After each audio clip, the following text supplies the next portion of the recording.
بسم اللہ الرحمن الرحیم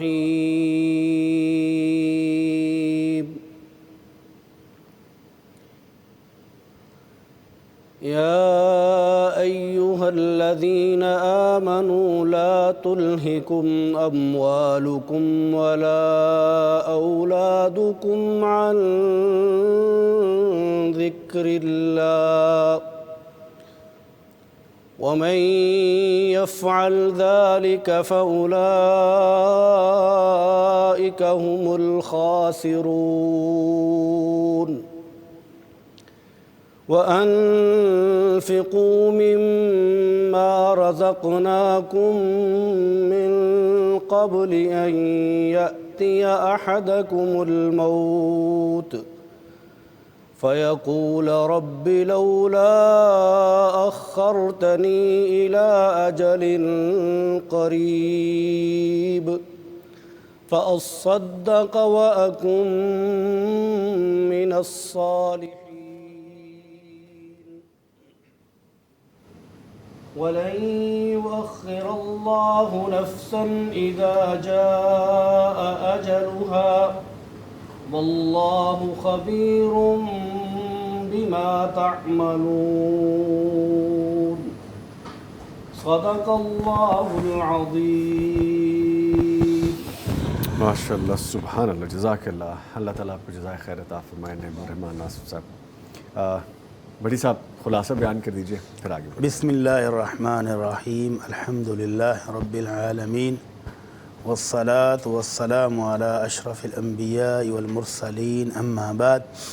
ہم صاحب ہمارے بھائی قاری نعیم الرحمن ناصف صاحب نے جو تلاوت فرمائی ہے اس میں اللہ رب العزت نے مومنوں کو بہت اہم مسئلے کی طرف توجہ دلائی ہے کہ ایمان والو تمہارا مال اور تمہاری اولاد تمہیں تمہاری آخرت سے غافل نہ کر دے کہ تم دنیا کے معاملات میں ایسے الجھ جاؤ کہ آخرت کا گھر یاد ہی نہ رہے، بھول ہی جاؤ. اولاد کے مسائل میں ایسے پھنسو کہ انبار دولت کے جوڑ کے چلے جاؤ اور آخرت کا کچھ بناؤ ہی نہ، تو یہ نقصان ہو جائے گا. اولاد بہت بڑی نعمت ہے، مال بھی بہت بڑی نعمت ہے. نعمت کب ہے؟ جب یہ دونوں چیزیں آپ کو اپنی آخرت بنانے میں معاون ہو جائیں. آپ کی اولاد فرما بردار ہو، دیندار ہو، اللہ سے ڈرنے والی ہو جائے. اللہ نے آپ کو مال دیا ہے تو آپ صلہ رحمی کر رہے ہوں، غریبوں پر خرچ کر رہے ہوں، رشتہ داروں پر خرچ کر رہے ہوں، پھر تو یہ بہت بڑی نعمت ہے. اور اگر بالفرض خدا نخواستہ صرف جوڑنے پر ہی زور ہوا اور اولاد بھی نافرمان ہو گئی تو پھر یہ تو بیچارہ دنیا میں بھی خسارہ، آخرت میں بھی، دونوں طرح کا. اور ہمیں تو جو خبریں ملتی ہیں اسی لاہور شہر میں ایک بہت بڑی شخصیت جس نے دولت کے انبار اولاد کے لیے اکٹھے کیے، جب اس کی وفات ہوئی ایک ہاسپٹل میں تو کوئی بیٹا لاش وصول کرنے کے لیے تیار نہیں تھا. اکیلا بیڈ تھا جس پہ وہ تو کیا فائدہ؟ اس لیے جی یہ جو تھا زمین تو ایک مربع یا دو ہاں زمین تقسیم کی بچوں جی ہاں تو وہ دیکھیں بچے نافرمان اس حد تک ہو گئے کہ والد کو ہی قتل کر ڈالا. انا للہ و انا الیہ راجعون. تو اس لیے اللہ تعالیٰ کہتے ہیں کہ اپنی آخرت نہ بلا دینا. تو اللہ نے اگر مال دیا ہے تو اس کو بھی خرچ کرو اللہ کی راہ میں، رشتہ داروں پر خرچ کرو، صلہ رحمی کرو، غریبوں پر تقسیم کرو. اور اگر اولاد دی ہے تو اولاد کو بھی اللہ کی فرما بردار بنا دو. اس سے پہلے کہ موت کا وقت آ جائے تو پھر تم کہو گے کہ اللہ چند گھڑیاں مجھے دے دے تو پھر دیکھ میں کیا کرتا ہوں، پھر نہیں مل پائیں گی، تو پھر وہ ایک لمحہ بھی نہیں ملے گا. تو اس سے پہلے اپنی آخرت کی فکر کر لو. اللہ ہم سب کو فکر کرنے کی توفیق عطا فرمائے. آمین یا رب العالمین. بڑی صاحب کرنے کا کام بتائیے. اللہ اکبر. شان رحمت للعالمین، ہم یہ دن ان کی شان میں بیان کر رہے ہیں تو رحمت للعالمین کا ایک فرمان ہم نے ناظرین کو پیش کرنا ہے کہ آج کل بخار زکام شدت اختیار کر رہا ہے تو بعض دفعہ بیماری کی وجہ سے مریض نڈال ہو جاتا ہے. جی تو جب آپ تیمارداری کرنے جائیں تو پھر کیا کہنا ہے، کیا کرنا چاہیے، اس بارے میں اللہ کے نبی صلی اللہ علیہ وسلم کا بہت خوبصورت سا فرمان ہے اور بڑی پیاری سی ہمیں ہدایت ہے. آپ نے فرمایا اذا حضرتم المریض او المیت فلا تقولوا الا خیرا. جب تم کسی بیمار کی تیمارداری کے لیے جاؤ جی یا تم کسی میت کی تعزیت کے لیے جاؤ، میت پڑی ہے تو اس کے پاس جا کر منہ سے اچھے کلمات نکالو. مریض کی تیمارداری کے لیے گئے ہو تو اس کو تسلی دو، ڈارس بنداؤ، اس کی شفا کے لیے دعا کرو، اس کو کہو لا باس طہور انشاءاللہ، اللہ تعالیٰ اس بیماری کو گناہوں کی بخشش کا باعث بنائے گا، تم اللہ کی رحمت سے پاک صاف ہو جاؤ گے، اللہ کی رحمت سے ٹھیک ہو جاؤ گے، اب تو انشاءاللہ شفا ہونے ہی والی ہے. اس طرح کی تسلی دو، پر امید رکھیں اس کو پر امید رکھنا، یہ نہیں کہنا بس. اللہ اکبر. اس طرح کی مایوسی نہیں پھیلانی. اس سے ڈاکٹر کا پوچھ کر ڈاکٹر پر تنقید نہیں کرنی، وہ یار تو ڈاکٹر ہے تو بالکل بیکار ہے، یار اس سے تو پہلے بھی اتنے مریض گئے کوئی نہیں بچا. اس طرح کی منفی باتیں نہیں کرنی. اور اسی طرح اگر فوتگی والے گھر میں ہیں تو اس کے پاس جا کر بھی اچھی باتیں کرنی ہیں کہ اللہ تعالیٰ اس کا سفر آخرت آسان کرے، اللہ تعالیٰ اس کو اپنی رحمتوں سے نوازے، اللہ تعالیٰ اس کی قبر کو جنت کا ٹکڑا بنا دے. اس طرح کی باتیں کرنی ہے مثبت. وجہ فَإِنَّ الْمَلَائِكَةَ يُؤَمِّنُونَ عَلَى مَا تَقُولُونَ، اللہ کے جو فرشتے اس موقع پر موجود ہیں وہ بھی آمین کہتے ہیں آپ کی دعا پر. جی. تو آپ اگر اچھی دعا کریں گے مریض کے لیے یا فوت ہونے والے کے لیے تو فرشتوں کی، اللہ کے نورانی فرشتوں کی دعا بھی شامل ہو جائے گی. اور اگر آپ نے مایوسی کا اظہار کیا، منفی باتیں کی، تو فرشتے بھی آمین آمین ساتھ ساتھ کہہ رہے ہیں. تو اس لیے اللہ تعالیٰ سے ہمیں دعا کرنی چاہیے کہ مریضوں کو صحت دے دے، تندرستی دے، اور اس کے جا کر اس کو تسلی دیں، اس کا دل بڑا کریں. یہ جو دوائی تم کھا رہے ہو نا انشاءاللہ اس سے صحت ہو جانی ہے، اس سے شفا مل جانی، بس 2 دن کے اندر تو بھاگے گا. پھر تو اس کا دل بڑا کرنا ہے، چھوٹا نہیں کرنا. اللہ تعالی ہم سب کو توفیق عطا فرمائے. آمین آمین. ٹھیک ہے جی، آج کی ایک اور ذمہ داری جو میرے ذمہ ہے وہ بھی میں آپ کو بتاتا چلوں. آج کی کتاب، اور یہ کتاب دیکھیں جی کتنی خوبصورت کتاب ہے. نام ہے آج کی کتاب کا شکر، توبہ اور ہم. شکر گزاری بہت بڑی خوبی ہے جس سے انسان خوش رہتا ہے اور اس کی نعمتوں میں اضافہ ہوتا رہتا ہے. جب انسان اللہ تعالیٰ کا شکر ادا کرتا ہے تو اللہ تعالیٰ بھی خوش ہوتے ہیں اور اس پہ مزید نوازشات کرتے ہیں. انفرادی اور اجتماعی سطح پر شکر گزاری کی ضرورت بہت زیادہ ہے، اور توبہ یقیناً گناہ گاروں کے لیے یا گناہوں کے انبار جو بندے کے لیے اور اس کے خالق کے درمیان موجود فاصلے ختم کر دیتی ہے. یہ دعا ہے، توبہ ہے جو ہمیں کرنی چاہیے. اس لیے شکر اور توبہ انتہائی اہم صفات ہیں جن سے ہر مسلم کو آشنا ہونا چاہیے. یہ مختصر سی کتاب آپ کو رہنمائی فراہم کرتی ہے. یہ ویسے تینوں ہی لفظ اگر آپ غور سے دیکھیں، شکر، توبہ اور ہم، تو ہمارے لیے خود ایک سوالیہ نشان بن جاتا ہے کہ ہم یہ کرتے ہیں. شکر سب سے پہلے، اور توبہ پھر اس کے بعد، اور پھر ہم. یہ ہمیں خود بھی سوچنا ہے. اور اگر اس کے بارے میں ہمیں مزید سیکھنا ہے تو یہ کتاب ہمارے پاس ہونی چاہیے. دارالسلام کے شو رومز اور darussalam.pk پر یہ آن لائن دستیاب ہے. تو آج کی کتاب شکر، توبہ اور ہم، جس کے بارے میں آپ کو بتایا گیا ہے. سوالات بھی ہم شامل کریں گے، اور آج مجھے جو لائیو یہاں پہ ریٹن میں آ رہی ہیں کچھ چیزیں، میں چاہتا ہوں چند وہ بھی شامل کر لیں.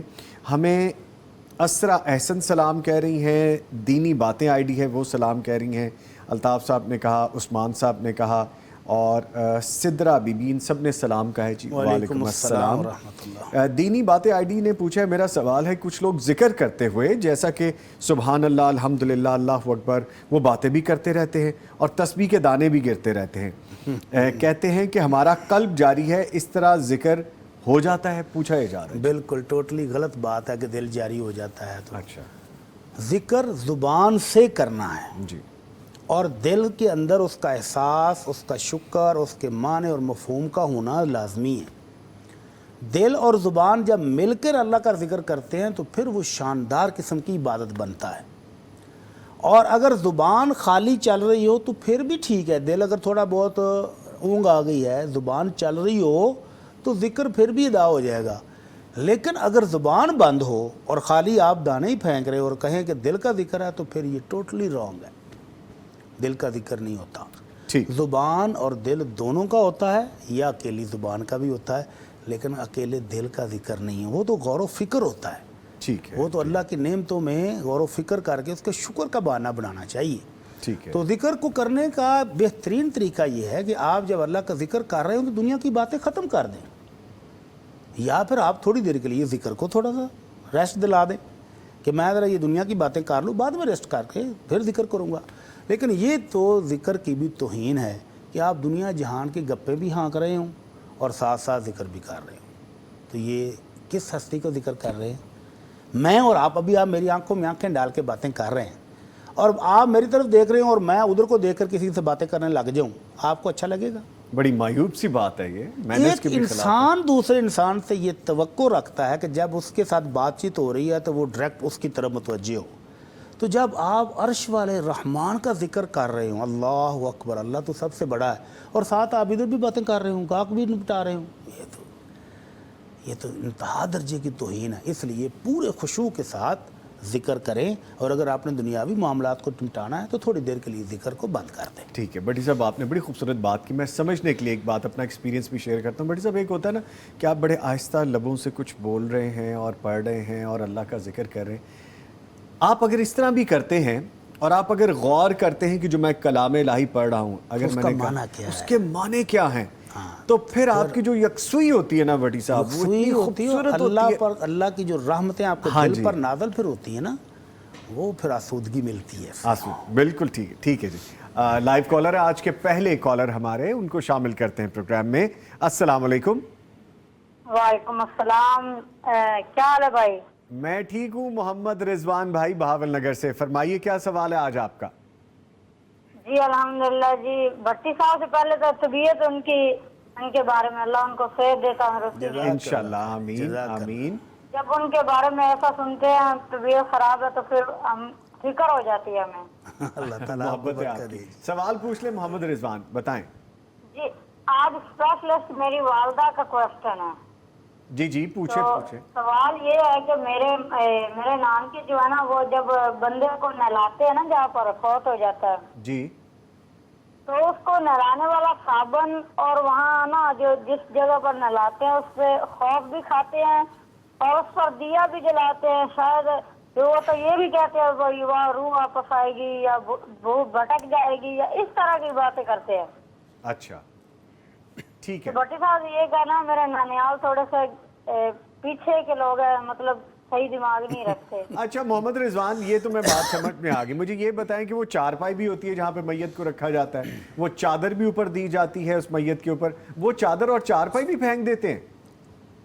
وہ کئی لوگ تو جلا دیتے ہیں. اللہ اکبر. اچھا چلے ٹھیک ہے جی, میں بھی جواب لیتا ہوں. آپ نے کال کی, آپ کا شکریہ. بڑی صاحب فرمائیے اس بارے میں. اللہ اکبر. یہ اللہ اور اس کے رسول کی تعلیمات پر بہت کمزور ایمان کی نشانی ہے کہ ایسی توہمات سے ڈرتے رہنا. روحیں واپس آتی ہیں, کیا لینے آتی ہیں بھائی؟ جو نیک روحیں ہیں ان کو تو اللہ تعالیٰ کہتے ہیں کہ میرے نیک بندے کی روح کو علیین میں داخل کر دو, جنت کے اعلیٰ ترین مقام میں وہ چلی جاتی ہے. اور جو بری روح ہوتی ہے اس کو اللہ سجین میں قید کر دیتے ہیں. قیدی کو کوئی واپس آنے دے گا؟ سوال ہی پیدا نہیں ہوتا. اور جو علیین میں اللہ کی رحمتوں اور نعمتوں سے موجیں مار رہا ہو, بہترین جگہ پہ چلے گئے, بہترین, تو وہ دنیا میں کیا لینے آئے گا؟ کیا لینے آئے گا؟ تو اس لیے میرے بھائی یہ روحیں واپس آنے کا عقیدہ جو ہے نا یہ درست نہیں ہے, اس سے آپ ہٹ جائیں. اور یہ جو صابن بچا ہے اس کو استعمال کر لیں, اور جس جگہ پر آپ نے غسل دیا اس جگہ کو بھی کچھ نہیں ہوا ہے, وہ بھی پاک ہے, صاف ہے جگہ, پانی نیچے جذب ہو گیا ہے, بات ختم. اوپر جگہ صاف ہے, اس جگہ کو بھی استعمال کریں. جس چارپائی پر میت کو لٹایا ہے اس چارپائی کو بھی استعمال کریں. جو چادر اس کے اوپر ڈالی تو اس چادر کو بھی بعد میں استعمال کریں, کوئی حرج نہیں ہے اس میں. ٹھیک ہے, ایک اور کالر ہے, ان کی جانب بڑھتے ہیں. السلام علیکم. وعلیکم السلام. بھائی میرا نا مفتی صاحب سے یہ سوال ہے کہ جب بچہ سنیک کرتا ہے تو اس کی امی اس کی جگہ پہ اس کی امی جو ہے وہ کہتی ہے کہ الحمدللہ, تو سننے والا یرحمک اللہ کہتا ہے, تو کیا ان دونوں کو ثواب ملے گا؟ ٹھیک ہے جی. اور میرا دوسرا سوال یہ ہے کہ میرے ابو کہتے ہیں کہ بھٹی صاحب اللہ کے ولی بندے ہیں, تو آپ بھی کہتے ہیں کہ ان کی آواز بہت اچھی ہے, تو میرا یہ دل کرتا ہے اور میری کہ بھٹی صاحب نا سب سے آیتیں سنا دے قرآن پاک میں. اچھا جی چلے ٹھیک ہے, بہت شکریہ سارا بہن بھاولپور سے آپ نے کال کی. لے جی ایک تو فرمائش بھی آ گئی ہے. دوسرا ان کا فرمائش کا حال تو یہ ہے کہ ہم نے جو تلاوت کی تھی جی اس کی ریکارڈنگ ہم ان کو دے دیتے ہیں. اللہ پیغام ٹی وی پر آپ کے آنے سے پہلے کی نہیں, آپ کے ہوتے ہوئے کی تھی ایک دفعہ. جی ایک دفعہ تلاوت میں کر چکا ہوں ادھر. اچھا نہیں آج بھی کریں گے سر, 2 آیات پڑھ دیں گے, کوئی ایسا معاملہ نہیں. آپ پہلے کوسچن کا اللہ جواب دیں. المستعان. تو وہ انہوں نے کہا بچہ چھینک مارتا ہے. نہیں جب فیڈ کرتا ہے یا چھینک مارتا ہے, دونوں صورتوں میں مجھے کلیئر بھی کر دیجیے. نہیں 2 صورتیں ہیں نا. بچے کو دودھ پیتے ہوئے چھینک آئی تو والدہ نے کہہ دیا الحمدللہ بچے کی جگہ پر. جی ٹھیک ہے, الحمدللہ والدہ اس کی طرف سے کہہ دے.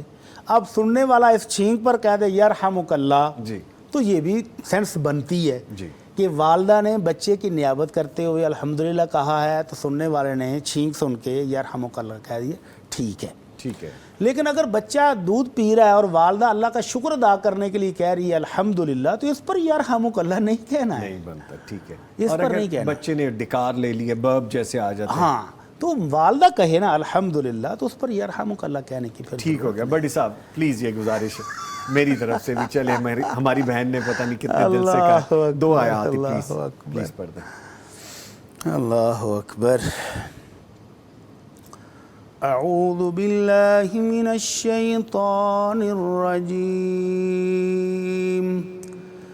بسم اللہ الرحمن الرحیم. وَلِمَنْ خَافَ مَقَامَ رَبِّهِ جَنَّتَانِ فَبِأَيِّ آلَاءِ رَبِّكُمَا تُكَذِّبَانِ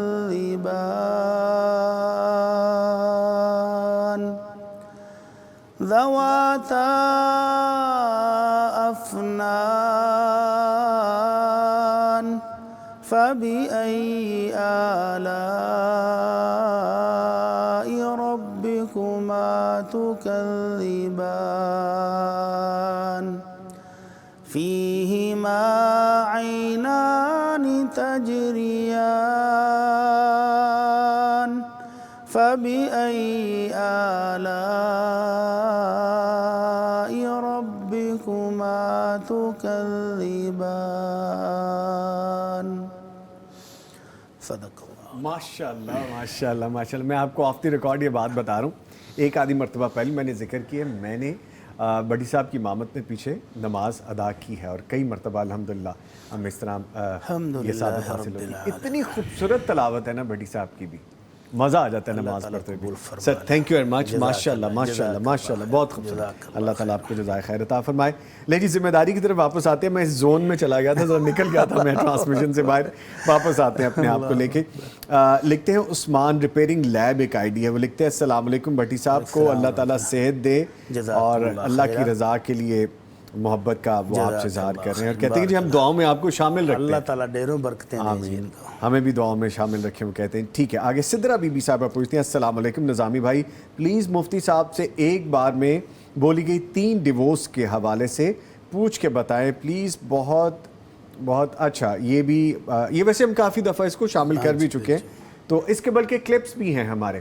اگر آپ سرچ کریں گی پیغام ٹیلی ویژن یا ہماری یوٹیوب کی سائٹ پہ یا فیس بک کی سائٹ پہ, تو آپ کو وہ مل بھی جائیں گے. صرف طلاق لکھیں تو بہت سارے مسائل وہ سارا آ جائے گا. بلکہ ہمارا پروگرام بھی اب تو چلتا ہے شام میں, اس میں مفتی آن لائن وہ جو ہمارے جو کویسچنس کے جواب دیے جاتے ہیں اس میں بھی ہم نے یہ شامل کیا ہے. ٹھیک ہے جی. استاد صاحب سے پوچھنا ہے کہ میرے لیے دعا. اچھا عافیہ شعیب صاحب لکھتے ہیں السلام علیکم. وعلیکم السلام استاد صاحب. اور نوید بھائی استاد صاحب سے پوچھنا ہے میرے دادا کو کینسر ہے, ہم نے انہیں نہیں بتایا ہوا کہ انہیں کینسر ہے, کیا دادا کو بتانا چاہیے یا نہیں, اور دادا کے لیے دعا کر دیجئے. اللہ تعالیٰ بزرگوں کو صحت اور تندرستی دے. تو بتانے کا کوئی خاص فائدہ تو نہیں, الٹا نقصان ہی ہوگا کہ وہ پریشان ہوں گے. تو یہ اولاد نے بہت اچھا کیا ہوا ہے کہ ان کو بتایا نہیں ہوا, اور ان کی کیئر وہ کر رہے ہیں, میڈیسن بھی دے رہے ہوں گے لازمی انشاءاللہ. تو علاج جاری رکھیں اور ساتھ ساتھ دعا بھی کریں, اور ان کا حوصلہ بڑھاتے رہیں, دل بڑھاتے رہیں. جتنی زندگی اللہ نے دی ہے وہ خوبصورت طریقے سے گزاریں, تو یہ بہت بڑی خدمت ہے. تو اولاد کو ایسا ہی کیئرنگ ہونا چاہیے. اللہ تعالیٰ ان کو جزائے خیر دے. آمین آمین. لیجیے آپ کی تلاوت پہ عافیہ شعیب اور عثمان ریپیئرنگ لیب آئی ڈی جو ہیں یہ آپ کو ماشاءاللہ کہہ رہے ہیں. جزاک اللہ خیر. ٹھیک ہے جی. ایک اور کالر ہے, ان کی جانب بڑھتے ہیں. السلام علیکم. وعلیکم السلام. نگت فرحان صاحبہ جھنگ سے کال کریے. شکریہ آپ نے کال کی, فرمائیے کیا سوال ہے آپ کا. ٹی وی کی آواز بند کر دیں. آپ ٹی وی کی آواز بند کریں گی تو ہمیں سن پائیں گی, ورنہ آٹومیٹکلی لائن ڈراپ ہو جائے گی. جی جی فرمائیے. ہیلو السلام علیکم جی. ہیلو السلام علیکم جی. جی وعلیکم السلام, فرمائیے فرمائیے. ہاں جی, میں نگت فرحان بول رہی ہوں. میں یہ کہہ رہی ہوں کہ زندہ انسان کا صدقہ ہوتا ہے کہ جو فوت ہو جاتا ہے ان کا بھی صدقہ ہوتا ہے.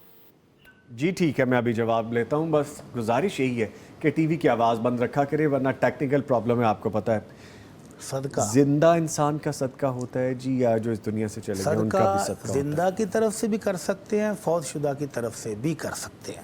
جی. حضرت سعد رضی اللہ تعالیٰ عنہ آئے, کہنے کہ اللہ کے نبی صلی اللہ علیہ وسلم, میری والدہ اچانک وفات پا گئی ہیں اور وہ مالدار خاتون تھیں, سردار کی والدہ تھیں. جی. تو اگر ان کو موقع ملتا تو وہ ضرور صدقہ کرتی. تو کیا اب میں والدہ کی طرف سے صدقہ کروں تو ان کو فائدہ ہوگا؟ تو آپ نے فرمایا بالکل اس کو فائدہ ہوگا. تو بیٹے نے پھر والدہ کی خدمت کے لیے ایک کنواں کھدوایا کسی خاص علاقے میں جہاں پانی کی ضرورت تھی. تو اللہ کے نبی صلی اللہ علیہ وسلم نے اس کو پسند فرمایا, اور پانی کا صدقہ بہت بڑا صدقہ ہے. تو آپ بھی اپنے فوت شدگان کی طرف سے کسی ایسے علاقے میں پمپ لگوا دیں, واٹر فلٹریشن کا انتظام کرا دیں, جہاں پانی صاف نہیں ہے وہاں فلٹر لگوا دیں, فلٹر والا پانی لوگوں کو ملنا شروع ہو جائے. تو یہ بہت بڑی نیکی ہے. ٹھیک. نظامی بھائی, ہماری مسجد میں ایک بڑا خوبصورت کام ہوا ہے. جی. یہ جتنی منرل واٹر والی کمپنیاں ہیں یہ پاکستان سے ہی پانی نکالتی ہیں نا. زیادہ زیادہ کیا کرتے ہیں, 400 فٹ نیچے چلے جاتے ہیں, 500 فٹ چلے جاتے ہیں اور ہمیں منرل واٹر دے رہے ہیں. تو ہماری مسجد والوں نے نا نیا بور کروایا, 700 فٹ پر جا کر کروایا. اتنا گہرا. میں نے کہا کیوں؟ کہتا ہے جی ہم نے منرل واٹر لوگوں کو پلانا ہے. اور وہ فلٹر کروا کے تو 3 بڑے بڑے انہوں نے پائپ لگا دیے ہیں لوگوں کے لیے. جب میں جمعے والے دن جاتا ہوں صبح کو تو لائنیں لگی ہوتی ہیں پانی لینے والوں کے لیے, بھر رہے ہوتے ہیں, اسٹور کر کے لے کے جا رہے ہوتے ہیں. اور وہ پانی اتنی سپیڈ سے, وہ 3ری منزل پر ٹینکی ہے, فل ہو تو وہ اتنی سپیڈ سے ان کے گیلن بھرتے ہیں کہ منٹ بھی نہیں لگتا. اور وہ دڑا دڑ لوگ سارا دن. میں نے پوچھا یار آج بڑا رش ہے, کہتے ہیں سر 24 گھنٹے رش ہے. اللہ اکبر. تو وہ مسجد کی انتظامیہ پمپ چلا کر ٹینکی ہر وقت فل رکھتی ہے تاکہ لوگوں کو تکلیف نہ ہو. ثواب کی نیت سے. ثواب کی نیت سے. کچھ لوگوں نے کہا یار کیا ہے جو ہم رش لگایا ہوا ہے, مسجد کو آنے والے نمازیوں کے لیے تنگی ہوتی ہے. وہ کہتے ہیں کوئی بات نہیں, 3 رستے ہیں ماشاءاللہ, مسجد بڑی ہے, 3 دروازے, 1 2 3. پہلے 2 دروازے پانی والوں کے لیے, تیسرا مسجد میں آنے والوں کے لیے. ماشاءاللہ. کوئی مسئلہ نہیں, پانی پلاؤ لوگوں کو. ماشاءاللہ. ٹھیک ہے, تو صدقہ کر سکتے ہیں بالکل. جی ایک اور کالر ہے, ان کی جانب بڑھتے ہیں. السلام علیکم. وعلیکم السلام. زبیدہ خانم صاحبہ سیالکوٹ سے کال کریے. شکریہ آپ نے کال کی. فرمائیے کیا سوال ہے آپ کا؟ ماشاءاللہ ماشاءاللہ. سب سے پہلے تو بیٹا قاری صاحب کو بہت بہت مبارک ہو, کبھی کبھی ایسی بہت تلاوت کیا کرے. ماشاءاللہ ماشاءاللہ. تو اللہ تعالیٰ آپ کو بھی زندگی دے. اور جب سے میں نے آپ کا پروگرام سننا شروع کیا نا, میں جو قاری صاحب کہتے ہیں میں تو پہلے انہیں عربی سمجھتی, تو میں ان کی ہر بات کو فالو کرتی ہوں, اور میں کوشش کرتی ہے کہ میں ہر ان کا کہا ہوا بات جو ہے نا میں عمل کروں. تو دوسری بات میں نے یہ کہنی ہے کہ یہ جو ابھی انہوں نے کہا ہے, تو میں بھی جب آپ کا پروگرام دیکھتی ہوں یا کرتی ہوں تو میں درود پاک پڑھتی رہتی ہوں. قاری صاحب نے بہت پہلے مجھے کہا تھا, آپ کو بھی یاد ہوگا, جب میں نے اپنے بیٹے کے بارے میں پوچھا تھا جو ملیشیا میں تھے. تو الحمدللہ میرا بیٹا ماشاءاللہ اب میری بات بھی سنتا ہے, ماشاءاللہ مجھے خرچہ بھی بھیجتا ہے. الحمدللہ میں بڑی خوش ہوں. میں بیوہ تھی, آپ کو یاد ہوگا. تو میں الحمدللہ, تو کیا میں بیٹھ کے درود شریف جہاں استغفار کرتی ہوں تو نہ کیا کروں اس طرح پروگرام دیکھتے ہوئے. تو دوسری بات میں نے یہ کہنی ہے کہ جو ساتھ ہمسایا ہو اور کوئی لڑائی نہیں کچھ نہیں, ویسے ہی ہے وہ بھی, تو کہتی ہے میں پسند ہی نہیں کرتی محلے والوں کو ملنا, ان کو بلانا. تو کیا بار بار اس کو بلائیں تو یا نہ بلائیں, ہم گناہ گار تو نہیں. تو اس نے خود ہی کہا ہے کہ میں نہیں پسند کرتی, مجھے نہ کوئی بلائے تو نہ میں کسی کو بلائیں. ٹھیک ہے جی, بہت شکریہ, بہت شکریہ نیک تمناؤں دعاؤں کا. اللہ تعالیٰ آپ سے راضی ہو جائیں. جی میں ابھی جواب لیتا ہوں سر. 2 چیزیں ہیں اور ایک کالر بھی ہے. سوری میں آپ کی بات کاٹ رہا ہوں, تھوڑا ہم اس کو مختصر رکھیں گے. پہلی بات تو یہ ہے کہ میں نے کہا تھا کہ زبان سے پڑھتے رہنا اور کچھ سننے میں تو رکاوٹ نہیں ہے, کہ آپ پڑھ بھی رہی ہیں سن بھی رہی ہیں, کوئی عرض نہیں ہے. باتیں کرنے کی بات ہے کہ آپ مختلف گپ شپ بھی لگائیں اور ساتھ ذکر بھی کریں تو یہ ذکر کی توہین ہے. تو آپ اللہ کا ذکر سن بھی رہی ہوں اور زبان سے پڑھ بھی رہی ہوں تو کوئی مسئلہ نہیں, پڑھتے رہیں. ٹھیک ہے. اور دوسرا وہ محترمہ جو محلے میں پسند ہی نہیں کرتی, خود منہ سے کہہ رہی ہیں, تو یہ بہت غلط بات ہے. محلے داروں کے ساتھ اس نے سلوک کرنا چاہیے, ہمسایوں کے ساتھ اچھا سلوک کرنا چاہیے. اگر وہ برا سلوک کرتی ہیں تو آپ ان کو ملتے جلتے السلام علیکم کہہ کر حال احوال پوچھ کے گزر جائیں. تو آپ اپنی نیکی نہ چھوڑیں, آپ نیکی جاری رکھیں. اگر کچھ گھر میں کچھ چیز پکائی ہے تو ان کے گھر بھیج دیں, نہ وصول کریں تو وہ ان کی مرضی ہے. آپ اگر رستے میں مل جائیں تو سلام کر لیں. اللہ تعالیٰ آپ کی نیکی قبول فرمائے گا انشاءاللہ. انشاءاللہ. ٹھیک ہے جی, ایک اور کالر ہے, ان کی جانب بڑھتے ہیں. السلام علیکم. وعلیکم السلام. فاطمہ صاحبہ بھاولپور سے کال کی, شکریہ. فرمائیے کیا پوچھنا ہے جی آپ نے؟ بھائی, میرا سوال یہ ہے کہ نا میں بھٹی صاحب سے پوچھنا ہے کہ میں ہر نماز کے بعد 2 نفل شکرانے کے پڑھ سکتی ہوں, اور میرے بھائی کے گھر میں اولاد نہیں ہے, تو آپ یہ دعا کر دیں کہ اللہ انہیں میرے کو اولاد دے دے. اور میری چھوٹی بھتیجی ہے 5 سال کی, تو وہ کہتی ہے کہ وہ پہلے جو کارٹونوں کا کلپ آیا تھا کہ اب وہ نہیں آئے گا, کارٹون نہیں لگا کریں گے. لگا کریں گے جی, کیوں نہیں لگا کریں گے, بس تھوڑا سا وقت چاہیے ہوتا ہے. بہت شکریہ آپ نے کال کی جی. انشاءاللہ نیا ایپیسوڈ بھی آئے گا ہمارا اینیمیشن کا بچوں کے سیکھنے کے لیے, اور آپ کے سوالات کے جوابات بھی دیتے ہیں. جی سر فرمائیے. اللہ تعالیٰ جی ان کو نیک صالح بیٹا عطا فرمائے جو ان کو بھائی کو ضرورت ہے. اور سوال میرے ذہن میں نکل گیا, سوال انہوں نے کیا کیا تھا؟ سوالوں نے کہا تھا کہ میں ہر نماز کے بعد 2 شکرانے کے 2 نفل پڑھتی ہوں. تو جو آپ نماز پڑھتی ہیں یہ بھی اللہ کا شکر ہی ہے. تو شکرانے کے الگ سے نفل پڑھنے کی ضرورت سچ نہیں ہے, آپ ان کو نفل کی نیت سے ہی پڑھ لیں. تو اگر آپ نماز کے بعد باقاعدہ 2 رکعت نفل شکرانے کے, حرج کوئی نہیں ہے, پڑھ سکتی ہیں. لیکن یہ جو نماز آپ نے فرض پڑھی, اس کے ساتھ سنتے پڑھی, اس کے ساتھ نوافل پڑھے, تو یہ سارا اللہ کا شکر ہی تو ہے. تو اللہ تعالیٰ کا شکر ادا کرتی ہیں تو اللہ تعالیٰ آپ کو مزید توفیق دے, ہمت دے, اور اللہ تعالیٰ آپ کے اس عبادت کو قبول فرمائے. ٹھیک ہے. اور دوسرا کویشچن بھی تھا ان کا, کچھ ٹیم مجھے بتائیں وہ دوسرا کویشچن انہوں نے کیا کیا تھا, کوئی چیز اور بھی پوچھ رہی تھی. اینیمیشن تو اس سے پہلے بھی ایک چیز انہوں نے کہی تھی. اچھا چلیں اینیمیشن کے حوالے سے جو بات ہو رہی تھی وہ تو انشاءاللہ بن رہے ہیں. ہاں جی اپنے سپیڈ کے ساتھ آئیں گے انشاءاللہ. اور اس پہ تو بلکہ ہماری بیٹھ کی گفتگو بھی ہوتی ہے کہ اس آواز کو ایسے ہونا چاہیے, اس کریکٹر کے بارے میں یہ چیز ایسی ہونی چاہیے. ہم ٹیم بھی آپس میں گفتگو کرتے ہیں اس کے بارے میں. ایک کالر اور ہے, ان کی جانب بڑھتے ہیں. السلام علیکم. جی وعلیکم السلام. جی خالد صاحب بات کر رہا ہوں لاہور سے. جی خالد صاحب لاہور سے کال کی, شکریہ آپ نے کال کی. فرمائیے. میرے والد صاحب 80+ ہیں, ٹھیک ہے, ریٹائرڈ ہیں.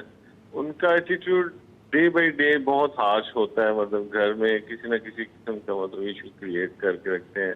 ریگارڈنگ بچوں کو بھی مطلب یوزلی ڈانٹنا اور اس طرح کے معاملات گھر میں, یعنی میری مسز کے ساتھ بھی کچھ نہ کچھ ایسا کبھی مطلب وہ جس کو ہم کہتے ہیں پارٹی بازی کر لیتے ہیں. اس کے ساتھ اچھا رویہ, باقیوں کے ساتھ بھی لڑائی, مطلب وہ چاہتے ہیں کہ ایک دوسرے کے ساتھ یہ میس کریٹ کرتے رہیں. تو ہماری تو کوشش ہوتی ہے ان کی جتنی بھی خواہشات ہیں, جو بھی معاملات ان کو اچھے طریقے سے ہینڈل کرتے رکھیں. آن دی ادر سائڈ یہ ایشوز ہمیں بہت فیس کرنے پڑتے ہیں, جس کی وجہ سے اکثر ہماری آپس میں بھی لڑائی ہو جاتی ہے.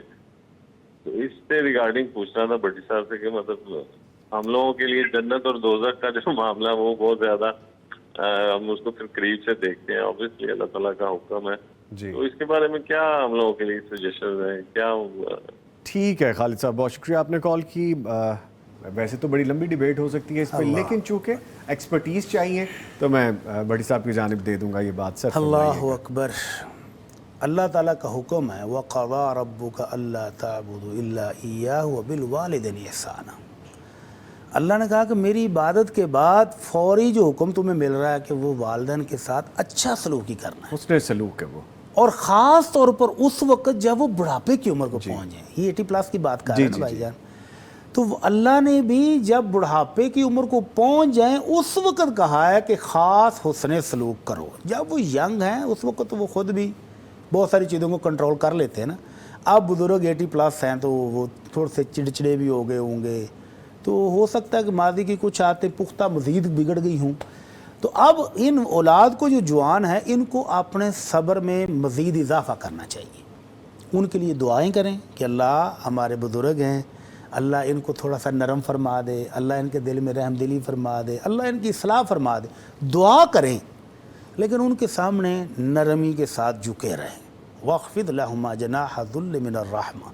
اللہ کہتا ہے جب یہ بوڑھے ہو جائیں تو پھر ان کے آگے سے چیخنا چلانا نہیں، اف بھی نہیں کرنا، ڈانٹنا بھی نہیں، ان کے ساتھ تکرار بھی نہیں، بلکہ ان کے سامنے بچھے ہی رہنا ہے.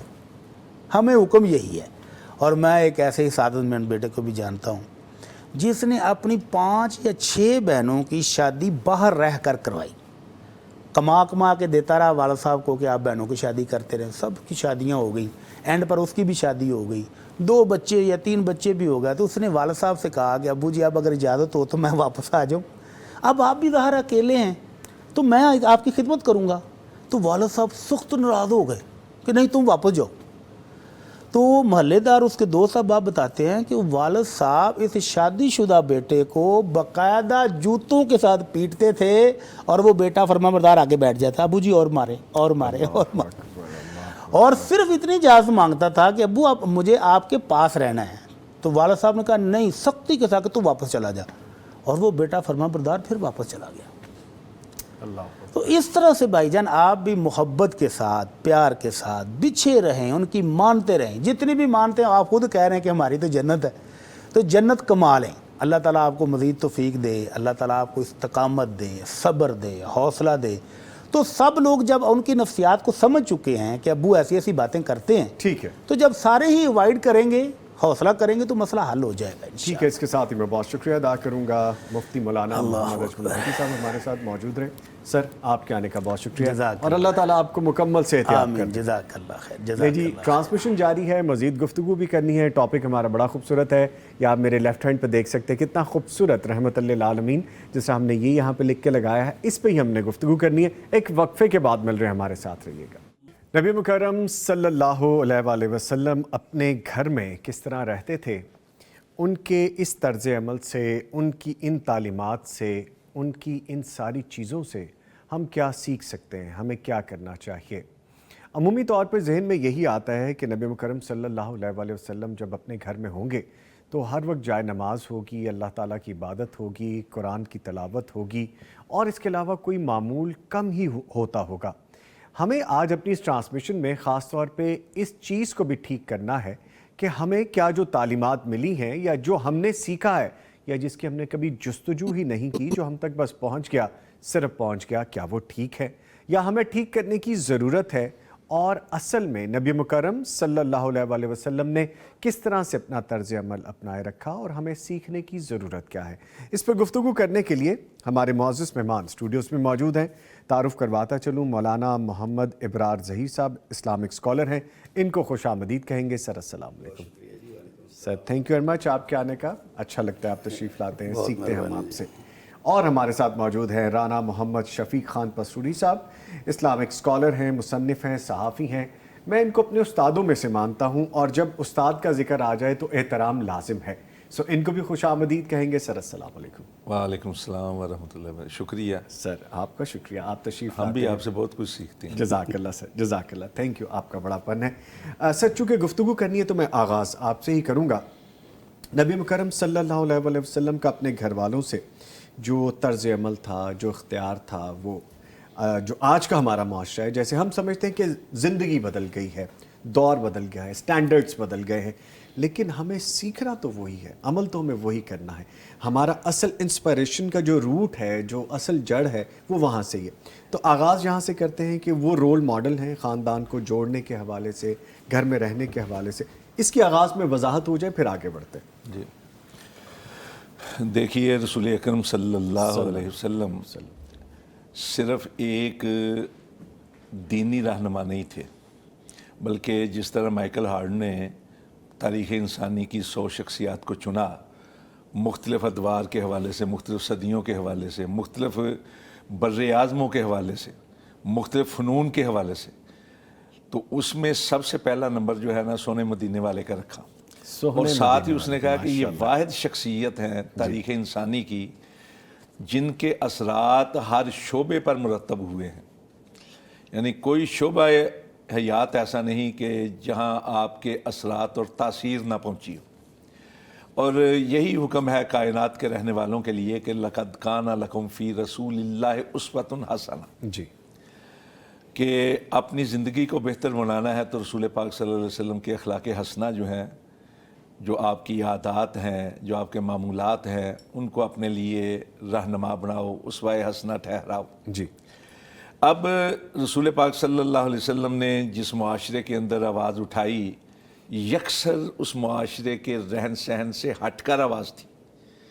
ایسے میں ان کی مصروفیات بہت زیادہ بڑھ جاتی تھی۔ آپ کی مصروفیات بعد میں پھر اور زیادہ بڑھتی چلی گئیں۔ پہلے صرف داعی کی حیثیت سے تھے، پھر اس کے بعد جب ریاست اسلامیہ کی بنیاد پڑی تو پھر ایک حاکم کی بھی حیثیت تھی، قاضی کی بھی حیثیت تھی، ایک سپہ سالار کی بھی حیثیت تھی۔ اتنی گوناگون مصروفیات کے باوجود یہ سوچنا کہ وہ گھر کے اندر وقت دیتے ہوں گے، ہے کہ نہیں؟ جی بالکل، کہ لیکن وہ تو ٹائم ہی نہیں بچتا آپ ہوگا نہ یعنی۔ صرف گھر میں وقت دیتے تھے بلکہ گھر میں جو وقت دیتے تھے اس کے بھی 3 تقسیم کے لحاظ سے 3 شعبے تھے۔ مثلا آپ سب سے پہلے تو گھر میں رہ کر بھی آپ عبادت کیا کرتے تھے، اللہ کی عبادت، اور بعض اوقات ایسی اتنی لمبی عبادت کیا کرتے تھے کہ ام المومنین فرماتی ہے کہ آپ کے پاؤں مبارک پر سوزش آ جاتی تھی۔ دوسرا یہ ہے کہ گھر والوں کے جو معاشرتی حقوق ہیں ان کو بھی نہ صرف ادا کرتے تھے بلکہ بآسن انداز میں ادا کرتے تھے۔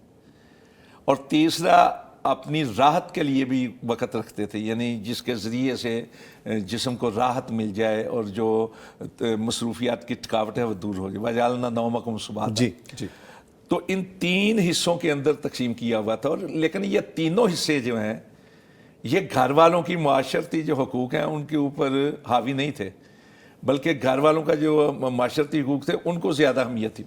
اور پھر یہ بھی نہیں کہ گھر میں اگر آئے ہوں آپ اور آپ نے آ کر باہر والی مصروفیات کی وجہ سے کوئی چڑچڑے پن کا مظاہرہ کیا ہو، یا زچ ہو کر آئے ہوں، یا کہا ہو کہ میں تھک گیا ہوں مجھے نہیں، بلکہ امہات المومنین فرماتی ہیں کہ آپ کا انداز ایسا تھا کہ آپ جب تک گھر میں بلکہ صحابہ کرام نے سوال کیا جی کہ آپ گھر میں آتے ہیں تو کس طرح رہتے ہیں؟ کس طرح رہتے ہیں؟ جی آپ تو ام المومنین حضرت اماں عائشہ صدیقہ رضی اللہ تعالیٰ عنہ نے اور حضرت حفصہ رضی اللہ تعالیٰ عنہ نے ایک جیسے جواب دیے۔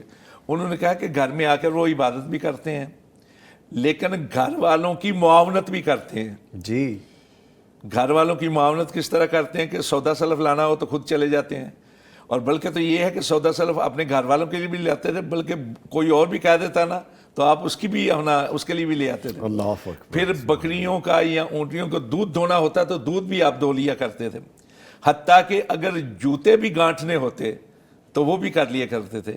یعنی سب سے اہم بات یہ ہے کہ گھر والوں کے جو گھر کے امور ہیں ان کے اندر معاونت کیا کرتے۔ اور پھر دوسری سب سے بڑی بات یہ ہے کہ اخلاق عالیہ اتنے بلند تھے کہ اللہ رب العزت نے قرآن پاک میں ارشاد فرمایا اِنَّكَ لَعَلَىٰ خُلُقٍ عَظِيمٍ، کہ آپ نہ صرف اخلاق حسنہ کے مالک ہیں بلکہ خلق عظیم کے صاحب ہیں۔ خلق عظیم کے صاحب ہے، بیوٹیفل۔ یعنی یہ وہ لفظ ہے جس کا معنی کو بیان نہیں کر سکتا، تفصیل میں جائیں تو اور کہہ رہا ہوتا ہے، لیکن رسول پاک صلی اللہ علیہ وسلم گھر والوں کے ساتھ ہنسی خوشی کے ساتھ بھی رہتے تھے، اور اگر کوئی بات ہوتی ان کی طرف سے تب بھی ان کو خوش کر دیا کرتے، بچوں کے ساتھ کی سطح پہ آ کے ان کے ساتھ لاڈ اور پیار کیا کرتے تھے، بڑوں کے ساتھ اس طرح کیا کرتے تھے، بلکہ کوئی ہمسایہ اگر آ جاتا تو اس کے، اور خادموں کے ساتھ انتہائی نرم خو، انتہائی مہربان کی حیثیت سے رہتے تھے۔ تو ہر ایک کے اوپر اگر گفتگو کی جائے تو وہ گفتگو جو ہے نا بڑی تفصیلی ہے، بہت زیادہ دلائل ہیں اس حوالے سے۔ ٹھیک ہے، اس پہ مزید بھی کریں گے، ہمیں تو سیکھنا ہے، اور آج ٹرانسمیشن ہی اسی حوالے سے ابرار ظہیر صاحب موجود ہیں، ان کو بھی شامل کرتے ہیں گفتگو میں۔ سر دیکھیں، جزاک اللہ، دیکھیے کہ ہم جس ٹاپک کو چھیڑ بیٹھے ہیں اس کو مکمل کرنا ان 40 50 60 منٹوں میں بڑا مشکل ہے، لیکن میں چاہوں گا تھوڑی تھوڑی روشنی مل جائے، انلائٹن ہو جائیں چیزیں، ہمیں نظر آنا شروع ہو جائے کہ ہمیں یہ رہنمائی کے طور پہ چیزیں، جیسا نبی مکرم صلی اللہ علیہ وسلم کے گھر کے معاملات کے بارے میں ہم ذکر کر رہے ہیں، وہ شوہر بھی تھے اور والد بھی تھے۔ ان دونوں حوالوں سے بھی، یہ اینگل بھی جہاں پہ دائی کے حوالے سے کہا، ایک سپہ سالار کے حوالے سے کہا، اور دوسری چیزیں جو ہم ابھی ڈسکس کریں گے، ان 2 پہلوؤں پہ روشنی ڈالیے۔ بسم اللہ الرحمن الرحیم۔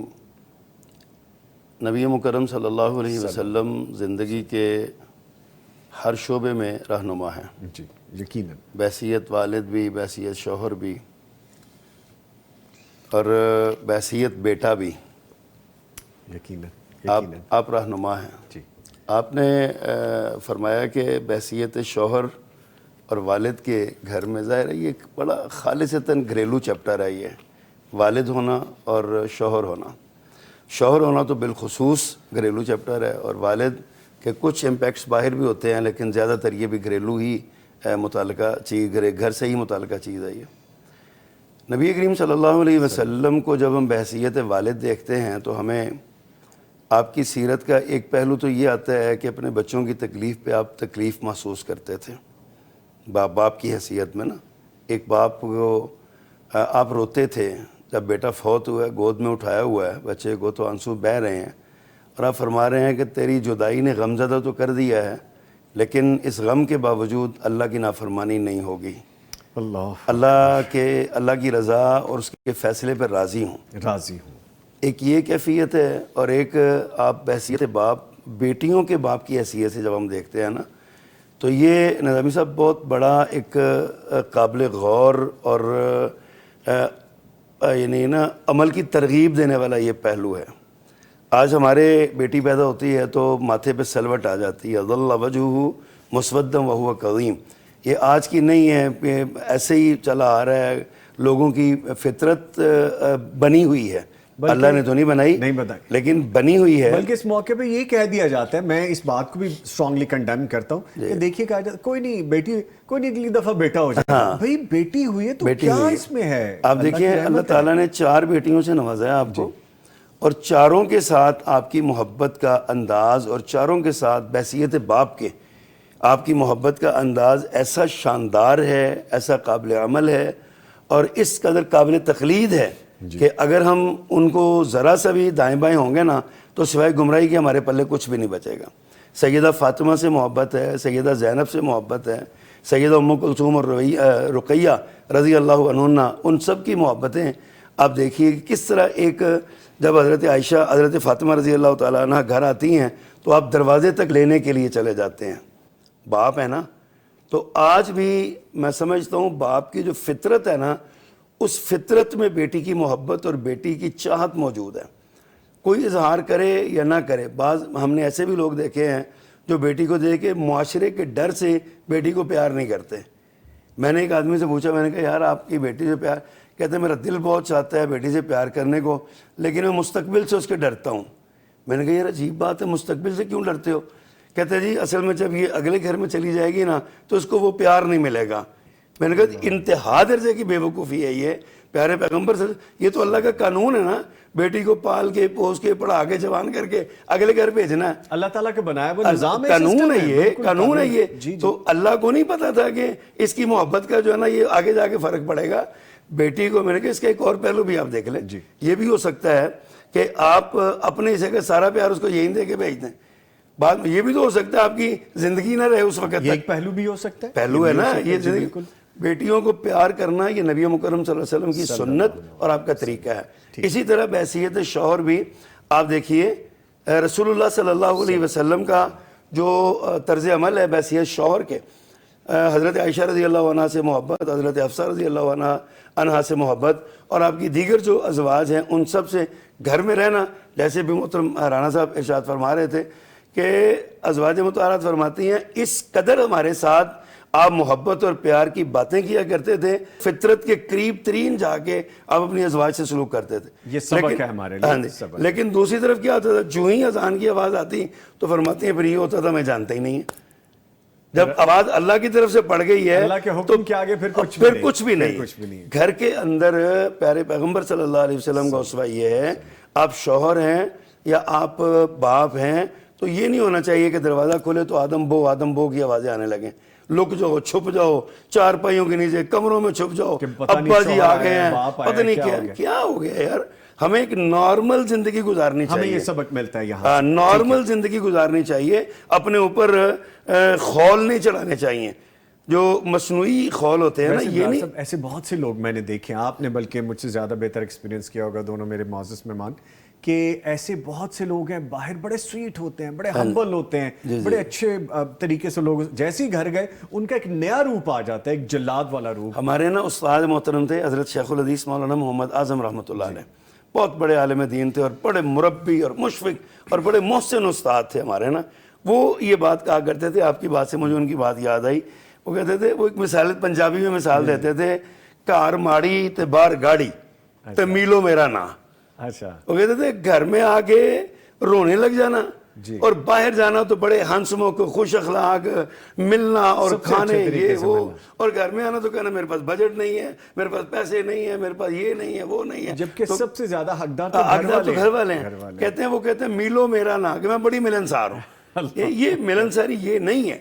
آپ کے اپنی سکت اور طاقت کے مطابق اپنے بچوں کو, اپنی بیوی کو, اپنے جو بیٹیاں ہیں ان کے ساتھ بحیثیت باپ, بحیثیت شوہر, سب سے پہلا رائٹ ان کے امیڈیٹ فیملی کا کرنا چاہیے. اچھا برہان صاحب, جس طرح گفتگو ہو رہی ہے بحیثیت شوہر, نبی مکرم صلی اللہ علیہ وسلم حضرت خدیجہ رضی اللہ تعالیٰ عنہا کے حوالے سے جب وہ اس دنیا سے چلی گئیں تو ان کو یاد کیا کرتے تھے, اظہار محبت فرمایا کرتے تھے. وہ بھی شوہر کا ایک رول ہے کہ اپنی سابقہ جو زوجہ ہیں ان کے ساتھ محبت کا ایک ایلیمنٹ, وہ کیا تھا وہ بھی بتائیے. دیکھیں, میں سیکنڈ کرتے ہوئے ابرار صاحب کو جی ایک دو چیزیں تو ان کی گفتگو کے حوالے سے پلیز چاہتا ہوں. رسول پاک صلی اللہ علیہ وسلم نے فرمایا, تم میں سے بہترین وہ ہے جو اپنے گھر والوں کے لیے بہتر ہو. اور آپ نے یہ بھی فرمایا کہ گھر والوں پہ خرچہ کرنا صدقہ ہے, بہترین صدقہ ہے, یعنی ان کی ضروریات کو پورا کرنا. رسول پاک صلی اللہ علیہ وسلم کی ایک سے زیادہ ازواج مطہرات تھیں, مومنوں کی مائیں. آپ کا حسن سلوک تھا کہ وہ آپس میں سہیلیوں کی طرح رہتی تھی, اور جب بھی کوئی بات ہوتی باہمی مشاورت کے ساتھ رسول پاک صلی اللہ علیہ وسلم کے ساتھ کیا کرتی تھی. تیسرا یہ ہے کہ اگر گھر میں عبادت کرتے تھے تو ان کو بھی عبادت میں شامل کیا کرتے تھے, یعنی ایسی تربیت تھی کہ وہ خود عبادت میں شامل. مثلا رمضان کے آخری عشرے کے حوالے سے یہ ہے کہ اگر آپ جاگتے تھے واہ کا ظاہر وہ گھر والوں کو بھی جگا لیا کرتے تھے, یعنی روٹین ایسی تھی. لیکن اس کے باوجود رسول پاک صلی اللہ علیہ وسلم کی ازواج مطہرات کے ساتھ حسن سلوک کی یہ اعلیٰ ترین مثال ہے کہ اتنی بڑی کائنات کی ہستی کہ جن کے حد ادب کے سامنے نگاہیں بھی نہ اٹھیں, لیکن گھر کے اندر جب رہتے تھے تو یعنی یہ ہستی جب گھر میں رہتی تھی تو یہ صورت حالات تھی کہ ایک بار گھر میں خواتین کا آواز اونچی ہو رہی تھی رسول پاک سے بعض معاملات منوانے کے لیے, اور رسول پاک مسکرا کے سن رہے ہیں. ایسے میں حضرت عمر فاروق رضی اللہ تعالیٰ عنہ آئے نا تو ساری خاموش ہو گئی, نہ صرف خاموش ہوئیں بلکہ اوٹ میں چلی گئیں. تو حضرت عمر فاروق نے, رسول پاک مسکرا رہے تھے, مسکرانا شروع کر دیا. تو حضرت عمر فاروق نے کہا کہ اللہ کے نبی, اللہ آپ کو اسی طرح مسکراتا رکھے, کیا معاملہ تھا؟ تو آپ نے فرمایا کہ تیرے آنے سے پہلے نا میرے ساتھ خوش طبی کے ساتھ جگڑ رہی تھی, معاملات منوا رہی, تو آیا تو انہوں نے پھر کہا کہ تمہیں کیا ہوا کہ اللہ کے نبی کا ادب زیادہ کرنا تھا یا میری وجہ سے ڈرنا تھا؟ تو انہوں نے اندر سے کیا کہا, انہوں نے کہا ہمیں معلوم ہے آپ ذرا سخت دل ہیں, اللہ کے نبی نرم دل, ان کے سامنے ہم ہر طرح کی بات کر سکتے ہیں. یہ گھر کے اندر آپ کا اپنے ازواج مطہرات کے ساتھ معاملہ تھا, حسن سلوک تھا, نرمی تھی, بہتری تھی, اور تعلق خاطر تھا, دلی محبت تھی. جہاں تک بات ہے حضرت اماں خدیجہ الکبریٰ رضی اللہ تعالیٰ عنہ کی, چونکہ وہ پہلی زوجہ تھیں اور ان کے ہوتے ہوئے اللہ کے نبی نے کوئی دوسرا نکاح نہیں کیا تھا, اور اللہ کے نبی صلی اللہ علیہ وسلم ان کے ساتھ اتنی اپنا چاہت اور محبت کرتے تھے, اور ان کو صرف محبت کر کے بیوی ہی نہیں مانتے تھے بلکہ اپنی محسنہ بھی